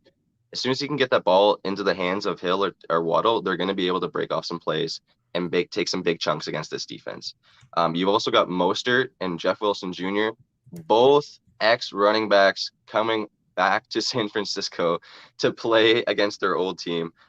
These guys I've been talking about it all week. They've been talking trash about San Francisco. They want this. They want this big. I'm on Miami plus 4.5. Miami's 4-1 straight up their last 5 against San Francisco as well. I just think that this offense is going to be too much for San Francisco to keep up with. Oh man, I hope you have people rubbing down that peck as we speak, because fuck, man, all right, let's lock you in there because we do have 4.5s on the board now. I mean, that's got to even make you uncomfortable. That's what I got last night, so I'm glad that it's still there. It's barely there. It's going to move because that's at plus 106 right now at Pinnacle. Okay. We can still get it for you. Plus 4.5, minus 108. We have razor sharp picks about to be ready to jump on. So let's move on to the final game here. Oh, but we also have a TD parlay from Spendy that'll come right after this game. But this is the most fun game on the board. We just talked about a great one, but this one, Chiefs, Bengals, Paycor Stadium, Cincinnati, Ohio, 43 Fahrenheit, 75 miles per hour. We've talked about the line history. We've talked about the sharps that are slightly on the Bengal. It's coming down. It's now there's really the market really doesn't help us in this game. This is a game where it's X's nose and who do you believe in the most? Definitely. And take it away for us, Chiefs Bengals. Yeah, this is another game. This is the game of the day for me. This is going to be a great game. Kansas City, Cincinnati. Obviously, you got Kansas City on their factor of wanting to beat Kansas City Cincinnati after putting them out in the playoffs. But Cincinnati just seems like they are starting to pick up their stride in the right time right now. They're allowing a little bit less sacks to Burrow. The offensive line is looking stronger. They're getting Chase back today.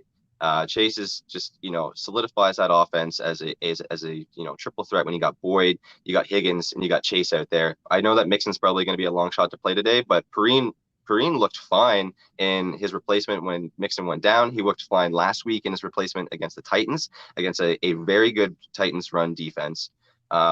He is able to catch the ball perfectly fine out of the backfield as well. Cincinnati is 6-0 their last 6 versus Kansas City at home. I just the way that Cincinnati plays at home against Kansas City, I just think that it's going to be a tight game. But give me Cincinnati money line here. The people are backing Kansas City because, again, the same thing. They think that it's a revenge factor off the playoffs, but this is a spot at home for Cincinnati where I think they get it done. Bengals plus 125 for our Spendy Penny Bombs, and drop your TD parlay for us, my man. Yeah, my TD parlay, I got 3 players here. Going back to Christian Kirk, again, same thing. I think he has a nice day today. I think he gets in the end zone for the Jags against Detroit. Just not going to be great coverage out there. I think he could possibly even get 2 today. But I'm going to do Kirk, and then I got AJ Brown. Brown's going against the old team. There's no way he's not getting a shot in the end zone against his old team today. So Christian Kirk, AJ Brown, and then Austin Eckler. Again, just absolute workhorse for the Chargers. He's definitely going to be seeing the end zone today against the Raiders. And I got that at plus 791 last night. Plus 791, a touchdown parlay. Kirk, AJ Brown. Man, I hope it'd be so much fun if that would be live for the Chargers game. It'd be in great shape, dude. I love it, Spendy. Great to have you back in action. Spendy will be joining us for the Sunday night live stream as well this evening. He's on Christian Kirk over 60.5 receiving yards. Giants money line at plus 120. Dolphins plus 4.5 minus 108. Bengals money line at plus 125. And his TD parlay of Kirk, AJ Brown, Eckler is at plus 791. And he is 11-8 on this show, plus 2.83 units. Much love, Spendy. Thank you for making the time for us, and can't wait to pour some adult beverages and live bet this game tonight. Thank you, my man. Get it done tonight. All right. We'll see you later, Jimmy. Have a good one, guys. Be well. Follow our guy on Twitter. I'm going to pop his Twitter handle in the chat. He's just a very selfless capper. Let's move on to your next guest, and he's riding high. Biggest bet of the year cashes for our guy. Going to be a nice Christmas in the Razor Sharp Picks household. Please welcome him back to the show. We love him here. Razor Sharp Picks in the house. Razor, how are you, my man? I'm doing good, Jimmy. Like you said, biggest play of the year last year was a nice winner. But that was yesterday. I'm 0-0 today, so it's back to business. Shout out to everybody in the chat for having us. Let's win some money. The timing is perfect here because we go right into Commanders Giants. You have a side on this. We just heard Spenny's breakdown. We've talked enough about it, but can you touch on the total for me? Because I still am interested in the under. Can you touch on it? But take it away. We heard from Spenny. Now we hear from Razor Sharp Picks, Washington Commanders, New York Giants. We did hear from Spenny, but unfortunately we heard all the wrong information. I'm on the other side. I'm on the Commanders.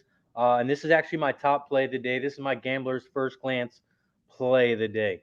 You can see Washington, they're rolling. 6-0-1 against the spread their last 7, 4-0 against the spread their last 5 against the NFC, and they're 4-0 against the spread their last 4 road games. On the opposite side, it's not so good for the Giants. They're 1-4 against the spread the last 5 against the NFC East, 0-7 against the spread the last 7 games in December. So the Giants, they don't like playing in the cold. They're very bad in the late. And that's why they don't make the playoffs, and that's why they never win playoff games, because they don't like playing in the cold. My website has everyone betting on the Giants right now. 71% of the cash, 66% of the tickets, all on the Giants, but the line is moving in Washington's favor. You would think Giants at home, they should be favored, right? When you're at home, you get at least 3 points. So you're saying the line should be 5 somewhere on a neutral field and even higher if Washington was at home. Vegas knows what they're doing. It's going to be a bait and switch kind of game. Everyone is betting the Giants, but Vegas knows, I know, I'm on Washington -2. Washington -2. I get it. For Sports Insights, the public, they have the public on the Giants, 57% of tickets, but all week, all of the big bets have been coming in on Washington. So 73,153 tickets in, 43% of tickets, 63% of the cash on Washington. Public on Giants, bigger bets on the Commanders. All right, we have our guy, Razor, locked in on Commanders -2, -110. I can't wait to hear your breakdown of this one, Jaguars, Detroit Lions, because we've seen the Lions open up as a favorite. Jags become 1.5-point favorites, and the Lions become favorites again. Early sharp money on the Jags, late sharp money on the Lions. Take it away for us here, Razor, Jaguars, Lions. Man, this one's easy for me, and it's strictly on the Lions defense. They're just straight garbage. The Lions are 1-4 against the spread in their last 5 games following a loss. On the opposite side, Jaguars are 15-6-1 against the spread their last 22 games in the week 13. They get better. Not really better because the Jags aren't really a good team, but people shit on them in the beginning of the season. Then they take them over. I guess what I want to say is everyone takes the Jags for granted. Lions aren't going to do that because they're a bad team. But I think the Jags can get it done here just because, like I said, the Lions defense. They're ranked. All these are ranked 29 or higher for the Lions. The defense, total yards, 32nd. Passing yards, the Lions are in 29th. In rushing yards, the Lions are in 30th. And in points scored, they're last in the league at 32nd. On the other side of the ball, Jaguars are a little bit better on offense. They're 9th in total yards. So I think with the Lions being ranked last in that, that's going to help the Jaguars offense big time. Their passing yards, they're ranked 13th. Their rushing yards, they're ranked 9th. And the points scored, they're ranked 16th. So this is strictly a play on how bad the Lions defense is. And like you said, I see the public hammering the Lions, and the line isn't really moving. Like you said, it went back to the Jaguars. Now it's back to the same what it started at. So I'm on the Jags. I got them at +1. That's my $200 play for me. Do you want them at +1 at +107, or do you want the money line at +115? I locked in +101, so I'll just take the +1.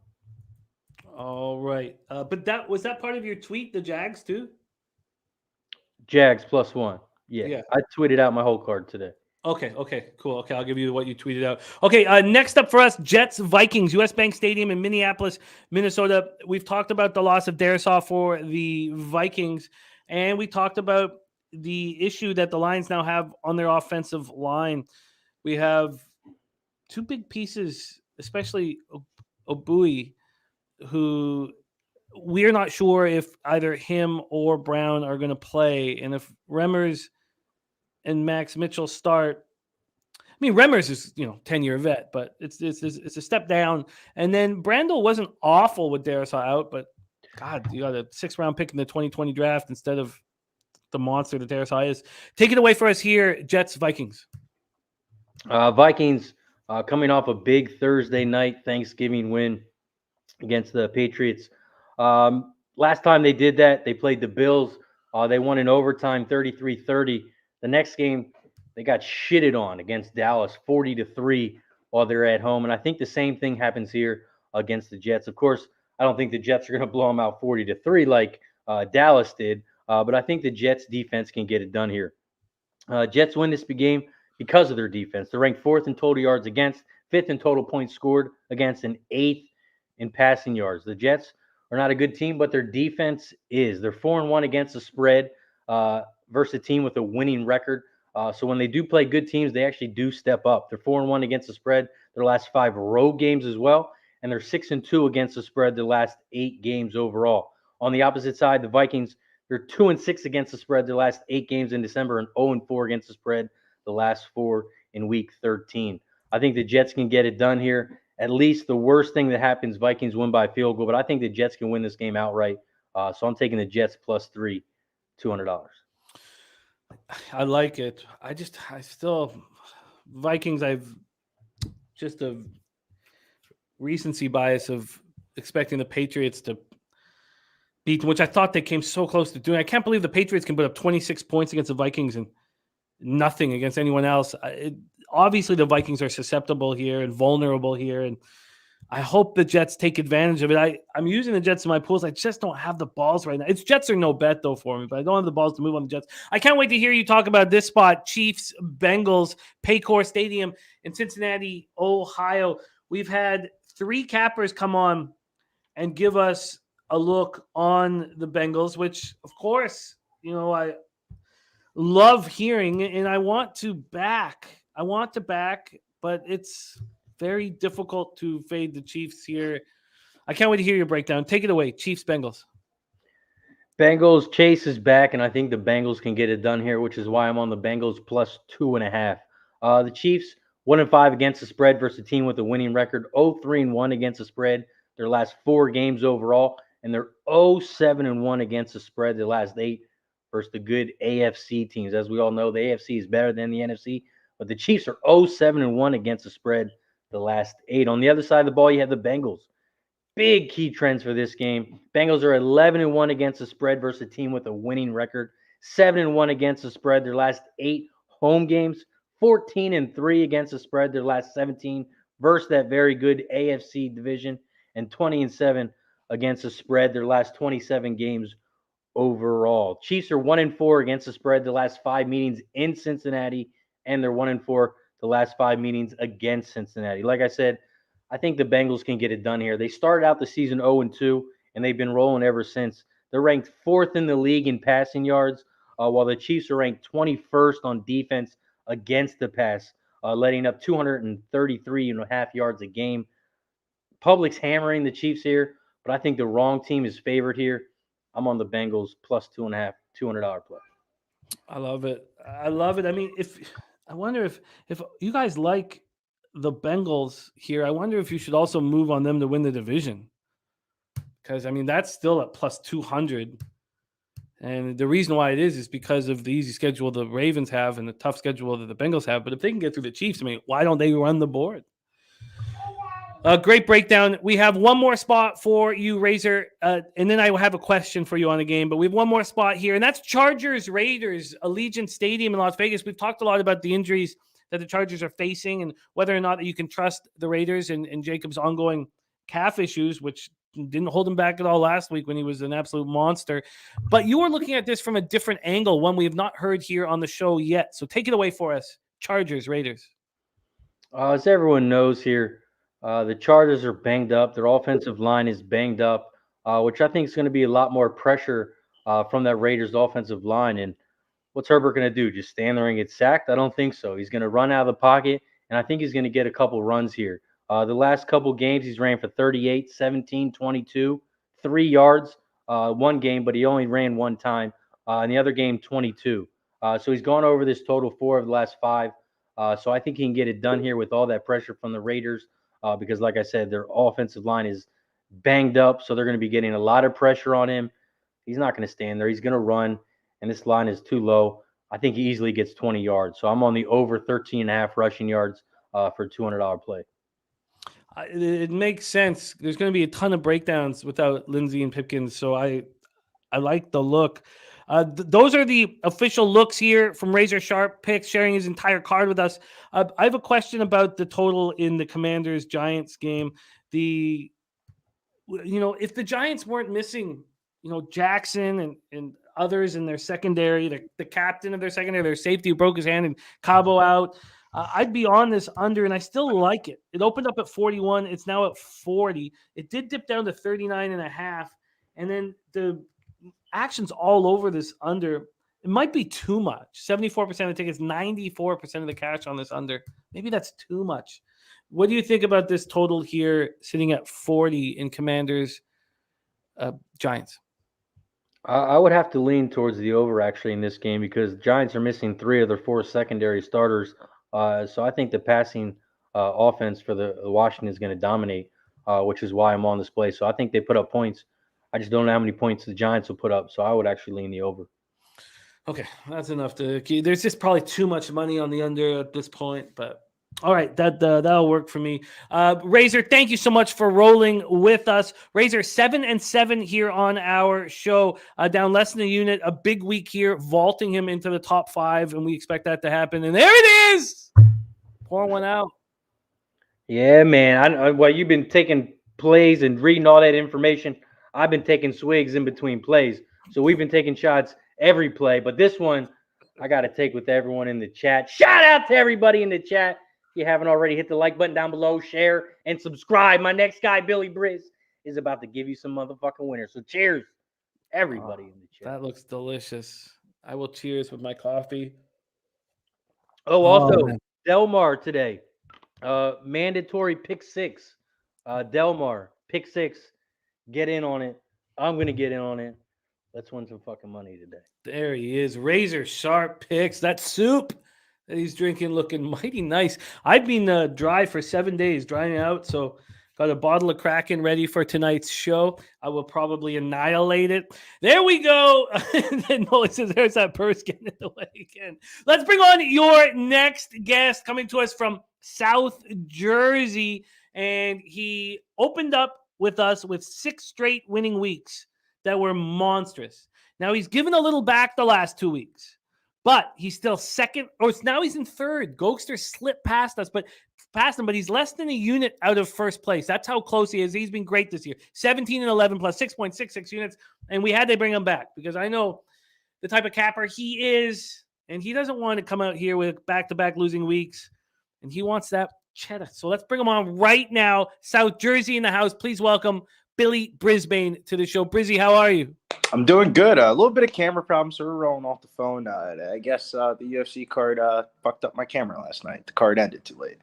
That's all good, man. You look good. It looked good. We'll rock. We'll get ready to rock right now. Let's get to work. You start with Titans, Eagles, Lincoln Financial Field in Philadelphia, Pennsylvania. And we talked about Jordan Davis being back. The most important thing, Gardner Johnson being out hurts. Also, Robert Quinn. We haven't talked about that. He popped up on the injury report out of nowhere on Friday, and he's out with a knee injury.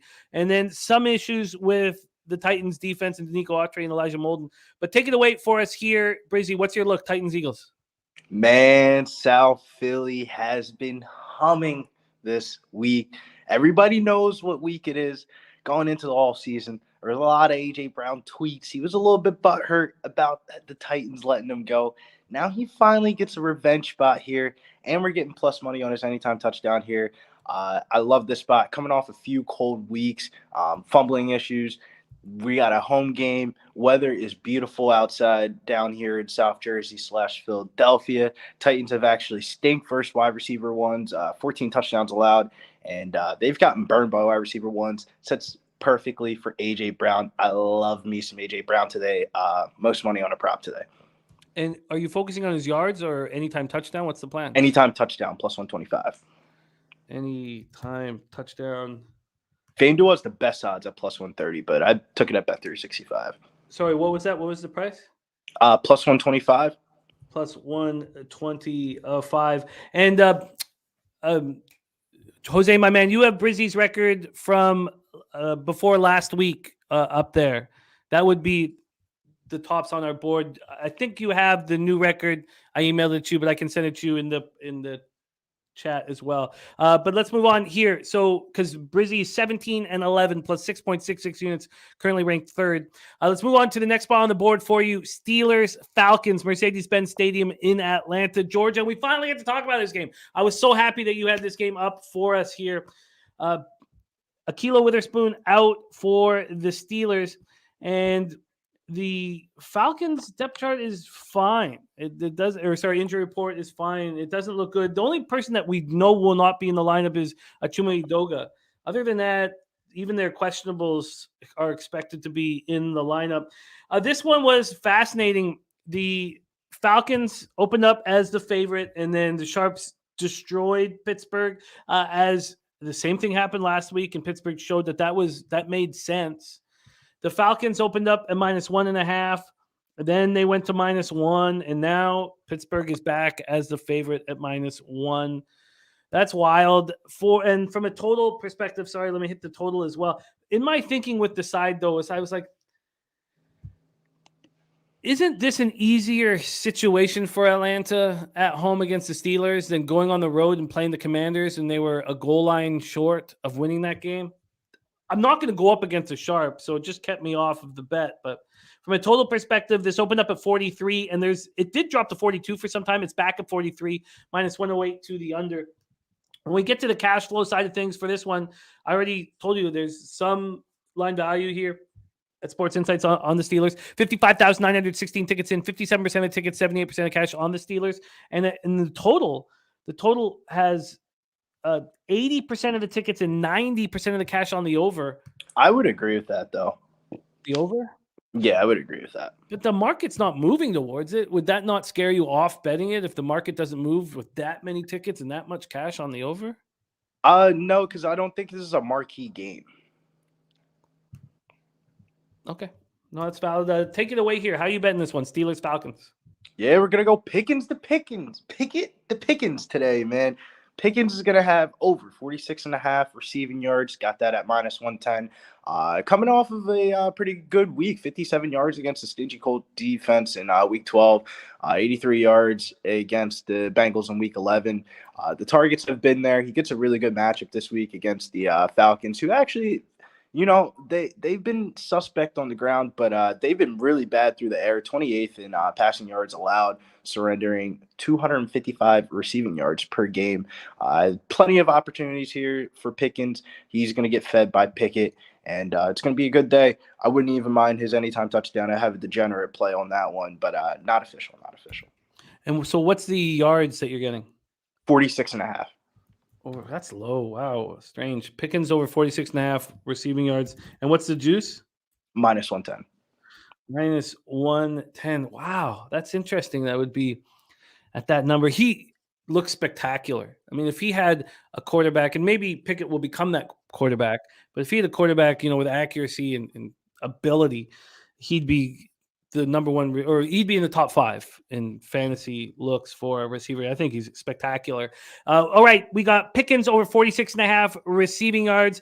And the next we stop into afternoon action for Seattle Seahawks, Los Angeles Rams. And don't forget, tonight we have our live stream. We have Colts, Cowboys. And if you want our guy Brizzy's action, you got to hang with us tonight because he will be on our live bet stream. I love spending Sunday nights capping with my guy Brizzy. Seattle Seahawks, LA Rams. The Sharps all over the Rams.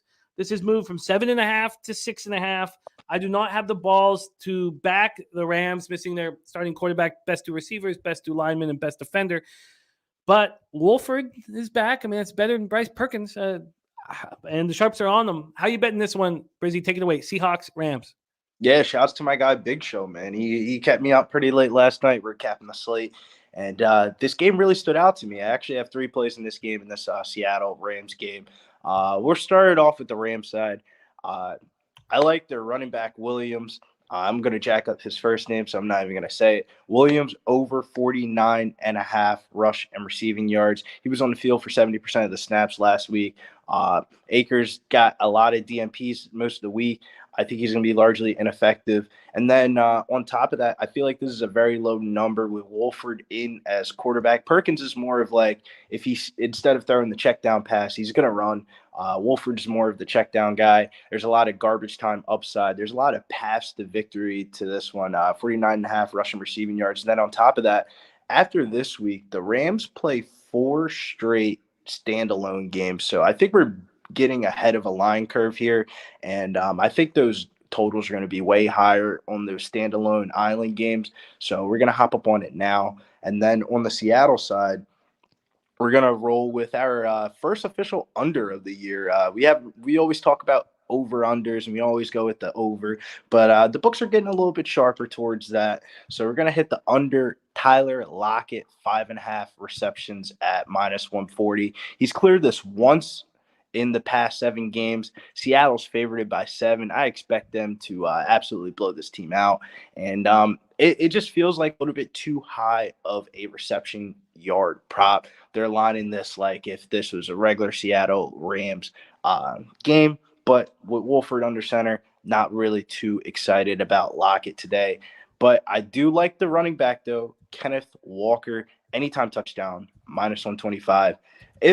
You can cut and paste the Isaiah Pacheco breakdown from last week when we attacked the Rams.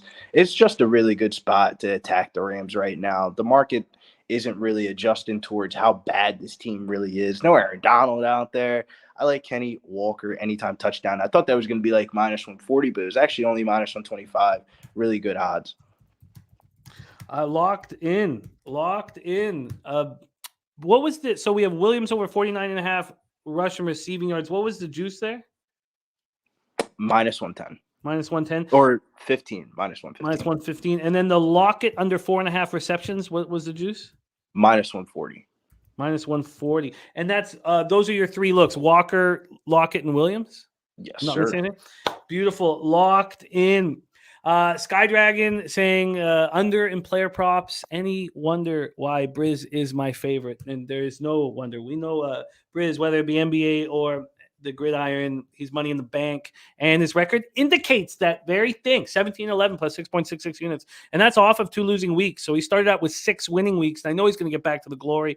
Let's review Brizzy's action once more. AJ Brown anytime touchdown at +125. Pickens over 46.5 receiving yards at -110. Williams over 49.5 rushing receiving at -115. Lockett under 4.5 receptions at -140, and Walker anytime touchdown at -125. Also, we heard from Mike M in the chat. Pip slap play of the day: Seattle LA Rams under 41.5. Follow our guy on Twitter at getting_Bills_. And I can't wait to rock with you tonight, Brizzy, my man. Any last words for the Cappers supporting the show? Yeah, man, coming off of 2 losing weeks, it's the most wonderful time of the year. Christmas is right around the corner. So, if you want to tell me on these props, we're trying to cash this week. This is a big week for me here. I believe in you. We all do, Brizzy. Let's get back to glory and get you back on top of the leaderboard. Thank you for rolling with us, and can't wait to hang tonight, my man. There he is, Brizzy in the house, Billy Brisbane. And to close up our show, we have last year's champion rolling with us, coming to us from Ocala, Florida. I absolutely love working with this man, sitting 16-13 plus 1.86 units on the year. And he had 3 straight winning weeks, stopped in week 11 when he went 2-3 down 1.28 units, but a winning record overall. Currently ranked 6th out of 21 cappers here on NFL Pub Hub. Please welcome to the show, the Big Ragu in the house. Doc, how are you? What's happening, my man? What's happening in the chat today? Everybody on winners today, hopefully. Let's get it done. Let's get it done. Let's get it done, Ragu. It's great to have you on the show, my man. Let's get right to work. We start with Jets Vikings, US Bank Stadium. We've talked about the important injury issues. The 3's been sitting there all week. It did open at 3.5, but 3's been sitting there all week. Take it away for us. I can't wait to hear this breakdown. Jets Vikings. Yeah, we ain't gonna beat this one to death. We're gonna keep it pretty simple here. Jets started off real hot, 5-1. Been road monsters, 4-1 on the road. It's what they do. The big change with White at QB. But what the Jets are really good at is, shutdown mode. And surprisingly enough, the Minnesota Vikings, they're almost dead last against the pass. So, and naturally, everybody's going to think that, White's going to open up the game with Wilson and try to push the ball downfield, which I know they're going to take their shots here. But let's stick with what the Jets are really good at here. Jets are really good on the defensive side of the ball. And they rank 4th against yielding yards, 308 yards a game. And Cousins, I'm gonna make a play against Cousins here on the Jet side. They have a number that's pretty. I'm gonna go on a prop. Cousins numbers at 255.5 at MGM -115 to the under. He's been averaging around 240, and the Jets have been giving up like 197 on average. So on the pass, that is, by the way. So I like the Jets to kind of slow Cousins down here, even though we're going to be looking at the big matchup with the Sauce against Jefferson. That's going to play big today. But He's still got weapons. He got Hawkinson and Thielen and others that are going to present some opportunities for them. But I still like the Jets to kind of contain Cousins, keep them under that 255.5 minus 115 at MGM, and also the first half under 21.5 for the game. First half under 21.5. I wanted this total to climb in this game, and I had expected to move on the under. I know Birdie had a similar feeling with this. I haven't moved on the under yet at 44 in Minnesota, but I do like it. Why are you focusing on the first half rather than the full game? Well, I just think it's going to present some opportunities early on, with everybody's going to think the game's going to be wide open first. I think it's going to be more of a chess match early on. And I did like a little prop that I kind of got off of, but I'm not going to play it. But I did like Zach Wilson first to 40 yards at 425, not official though for the game. See, I'm starting to open up my prop bets a little bit here, but I like Wilson to get to 420, 40 yards first at 425. You're locked in. Cousins under 255.5 pass yards at minus 115. The first half under 21.5 at minus 110. Let's move on to your next spot on the board. And, there's three of us on this spot. The most public spot on the board, according to Sports Insights, public dog, that is. And that's the Tennessee Titans. And I'm very, very concerned being on this side, but I locked it in on Tuesday. I saw the same thing that I guess everybody saw. Just that the Titans have value as this big of a dog when they can stop the run. But the Eagles have Jordan Davis activated, and I'm very uncomfortable here. Has there been any line movement? Let me just see if there's any more line movement here. Anything that can change anything? Let's just see. We knew that it moved back to 5. And no, it's nothing. Just still back at 5. Take it away for us, Big Ragu. Titans, Eagles. We know that's not a popular spot for us gamblers to be on a public dog. It's usually like one of the worst scenarios. And my cap tells me that Tennessee is the play. Plus the 4.5 points. If you can get 5, even the better. But I don't know. Just for I was going to initially come in with that look here, but I'm going to back off. I'm going to pull the rug out from my play underneath that one. I just don't like the way the game feels. I don't like the way the setup is. Even though Tennessee is nice, at stopping the run, and there's nothing bigger in the NFL right now for running type quarterbacks. If you look at them, Chicago at home, with Fields, Atlanta's got the number 2 rushing quarterback. Philadelphia's got the number 3 quarterback. The Giants he's the top 5, 6 quarterback. So all these running type quarterbacks do really well at home. They set, that's just the way the league has gone. Just more or less, they're good at racking up yards, stats, that type of thing. But what Tennessee is really good at is stopping the run, and they're number 1 in the league on the road. I think they're giving up right around 60 something yards a game. So that might present some issues. So I know we're talking about AJ Brown having a big game, and I'll buy into that a little bit, his old team. But what I know what's going to happen, I guarantee you this: that Hurts is going to score a touchdown in this game, and that's probably going to be a given. And I like that play a lot. And I got Hurts at anytime TD minus 110 on DraftKings, so that's the official play I'm going to lock in there. I like Tennessee plus the points, but I think Hurts is a better play scoring a touchdown here, even though with the yardage that Tennessee doesn't like to give up on the road. I think it's a tighter game. I think it's a field goal type of game, but I'm going to make that official play. Hurts anytime TD minus 110. You got it. And getting off of the Titans did not help my confidence on that spot at all, Doc. But I get it. I get why you did that. Let's move on to Packers, Bears. Finally get to talk about this game. This is a game that no one had on their card, and I was thankful that you did. Soldier Field in Chicago, Illinois. We haven't talked about it yet. 35 Fahrenheit, sunny, 12 miles per hour.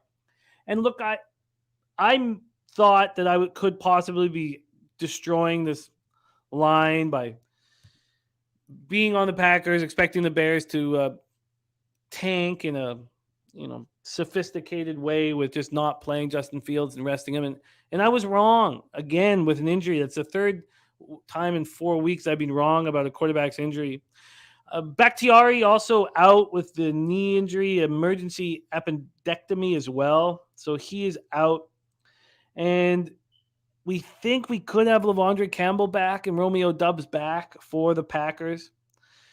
We think. And like AB is saying, yeah, it's back to 3.5. Back to 3.5 now. It got up to 4.5 yesterday, and I was like, oh, maybe everything's going to be okay. But now it's back at 4. Maybe part of it was that Trevor Siemian is done for the year. And there's like, are we really going to go to war with Peterman at quarterback? Or, but this is not good for me here. Fields ready to go. Eddie Jackson, though, their safety done for the year, as is Darnell Mooney. Let's take a look at the line history because I see 3.5 at Bet365, which makes me very uncomfortable.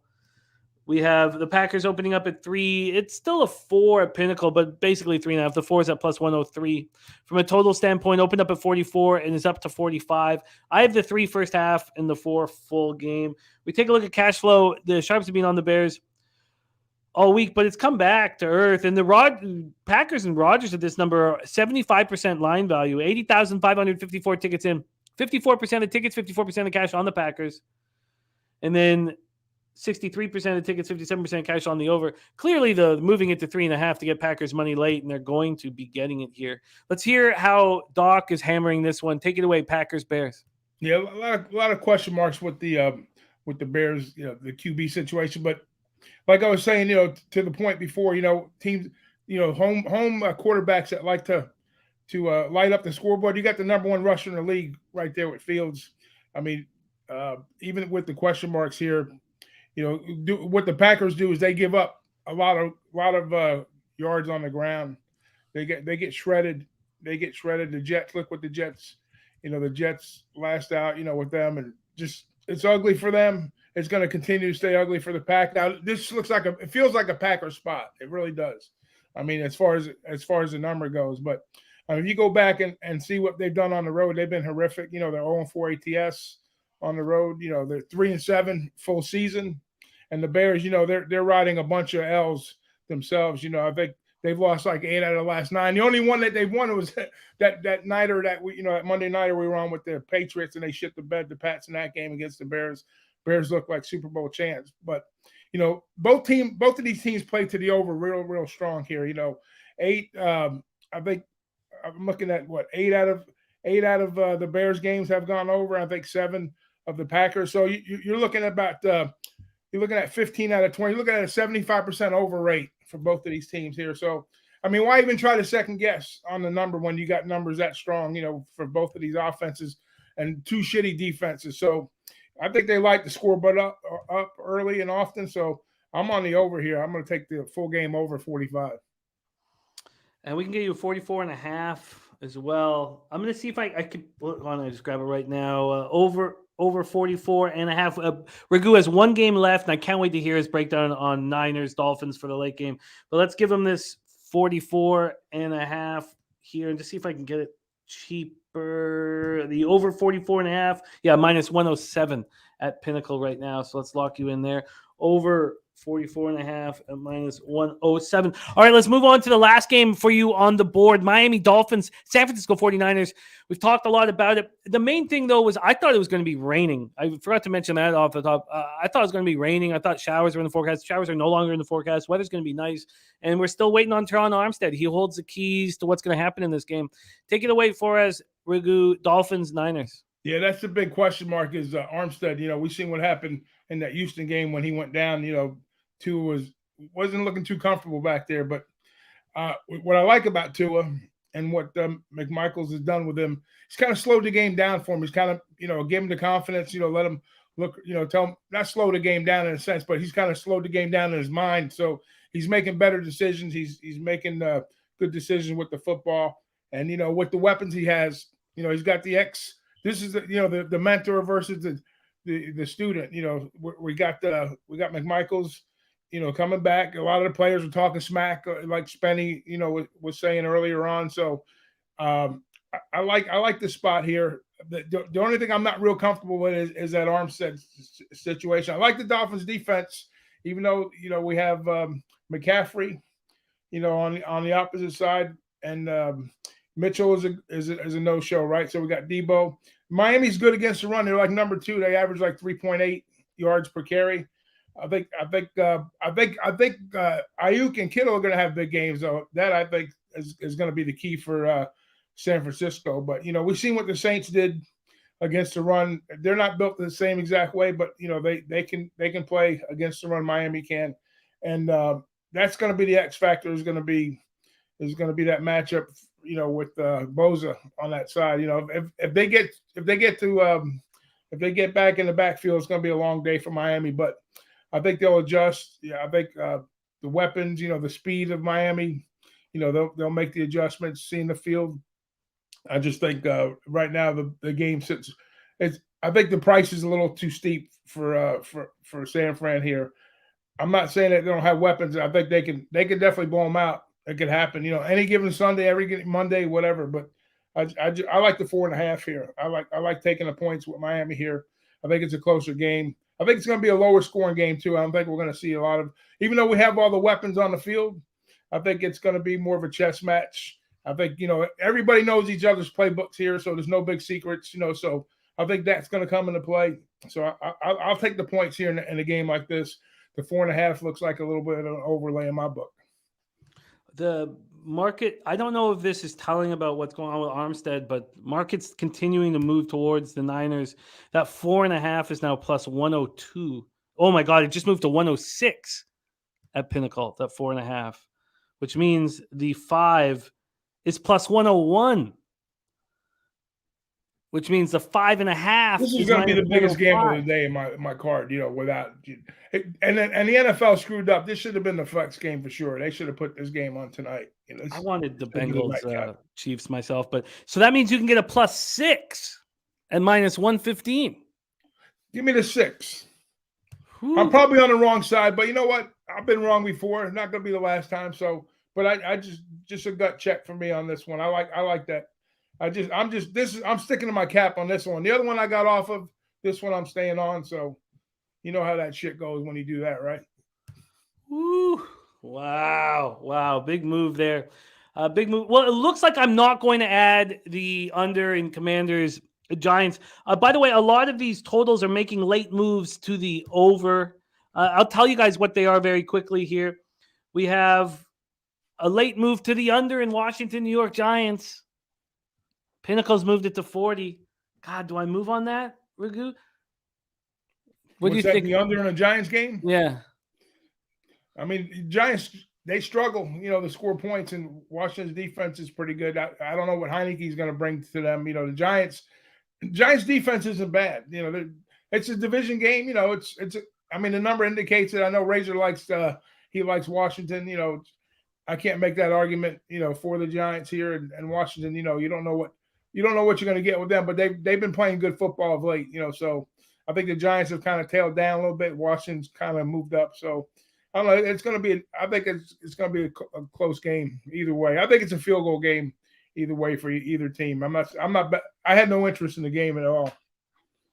So. I think AB saying that Armstead will be out, but he said Armstrong. Rara says the line tells you. Yeah. Is that what you're saying? Jeff Darling at ESPN is telling us that Armstead will be out. Is that what you're saying, AB? Please, that's crucial. I mean, the line swing right now is sort of telling us that, but wow, just absolutely wild here. Okay, let's review Ragu's action. Thank you for closing this down. Then I'll review everybody's action here. I got one more play. I got to give you a teaser, man. I wouldn't be. Oh, of course. We're gonna do an Ohio teaser here, guys. There's no way I want any part of Lovie Smith football ever. I think Cleveland goes in there and walks away with a win. Maybe the line's a little steep, but on a teaser, I love it. Laying the 1.5 with them, because is the line 7.5 still? Let me check. I believe it is. Sorry, the line right now. Sorry, the line right now is in the Browns game. Sorry, 7.5. Yeah. So give me Cleveland. Give me Cleveland minus 1.5. And then whatever I'm going to get with the Bengals on the plus side, I'll tease them up 6 points for the plus 120 teasers that I get. And the Bengals at plus 2.5 will give you Bengals plus 8.5. Yeah, so there you go. We're crossing the key numbers, we're crossing the 3s, and we're crossing 7, so we're good to go. All right, and Armstead is out for the Dolphins. Out. You got Cleveland -1.5, Bengals +8.5. Do you still want this Dolphins +6 that you have here on the board? Because you can take it off. Yeah, let me keep it. Okay. Let me gamble a little bit. Let me gamble. Let me roll the dice a little bit. Okay, you got it. Now, I know there's 4 minutes to kick off here, but do you think that you take Armstead out, you slow down the Dolphins' offense? So does that mean, do we think that the under is the Yeah, that's what I say. I thought it was going to be a lower scoring game. Yeah, that I agree. You know what? Let's put me on the under in that game. Thanks for talking me into that one. Put me on the under, too.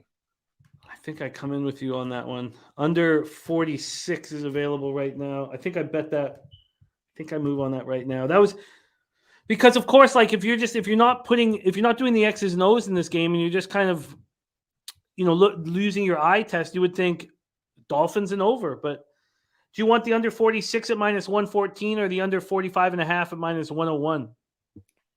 Give me the 46. Under 46 at -114. I think I'm going to join you on that one. There's my guy Good in the house. All right. Thank you, Big Ragu, my man. He's got a teaser. Cleveland -1.5, Bengals +8.5. He's got Dolphins +6 and the under 46. The over 44.5, -107 in Green Bay, Chicago. Jalen Hurts anytime touchdown. And he's got Cousins. Oh, wait. No, yes, that's where we start. Oh, and then, of course, Cousins passing yards under 255.5 in the first half, under 21.5. You got it, brother. Big Ragu, love working with you. Ragu's going to be live with Bobano and I for the Monday Nighter tomorrow night, which I can't wait for. It's going to be a lot of fun. Buccaneers Saints in Tampa, not far from where you are. Thank you for making time with us, Big Ragu. Follow our guy on Twitter at Big Ragu62. And thank you so much, my man. Cash some tickets, brother. Have a day. There he is, the Big Ragu in the house. Well, kickoff is in 2 minutes, and we start our NFL Pub Zone here right now with Sharpie as the host. NFL Pub Zone right now with our guy Sharpie as the host. There's my guy Nilo in the house. So I'm not going to have time to review everyone's action, but it's up there. And if anybody wants to check it out, just go back to the show. But we don't have time to do it because we can't be late for our NFL Pub Zone, and we all need to watch. So thank you guys so much for supporting our show every Sunday. I enjoy it immensely. Thank you to all the cappers who made time for us today. Bobano, Goldster, LJ, Spenny, Razor, Brizzy, Ragu. And we have nothing without these great cappers in the chat. You make our show special. Nilo, Dave Beckett, Spenny, Mike, Good, Loopy, Starchild, Nunya, Rara, Noli Knows, Moneyline Mills, Millsy, Terry Walker, Nate, AB, Slow Jams, Arsenault. There's so many of you. Skydragon. Skydragon did take the under 40.5. I'm going to have to let it go. We're popping off in a minute, and maybe I will rue the consequences. I'd be on it for sure. If there was not the injuries to the secondary, which I don't think Heineke can even take advantage of. So maybe it's a mistake. Last time I did this, it was a huge blaring mistake when Noli was telling me to drop the purse. Leave my goddamn purse out of there! Hey, I love you guys. Go out there, get that cash today. Thank you to my producer, Jose Bouquet. This is a really tough job to produce, and he wakes up early, and he handles everything with such skill. So thank you to Jose Bouquet. And from all of us at Pub Sports Radio, thank you for supporting the show. Go check out our guy Sharpie on NFL Pub Zone, and then join us tonight for the Sunday Nighter. I'm thinking about pouring my first drink now. I'm going to try not to. Been 7 days off. Just wait till the live stream. On behalf of all of us at Pub, let's go out there and get that cash. Watch it! Hey, Los Bookmakers!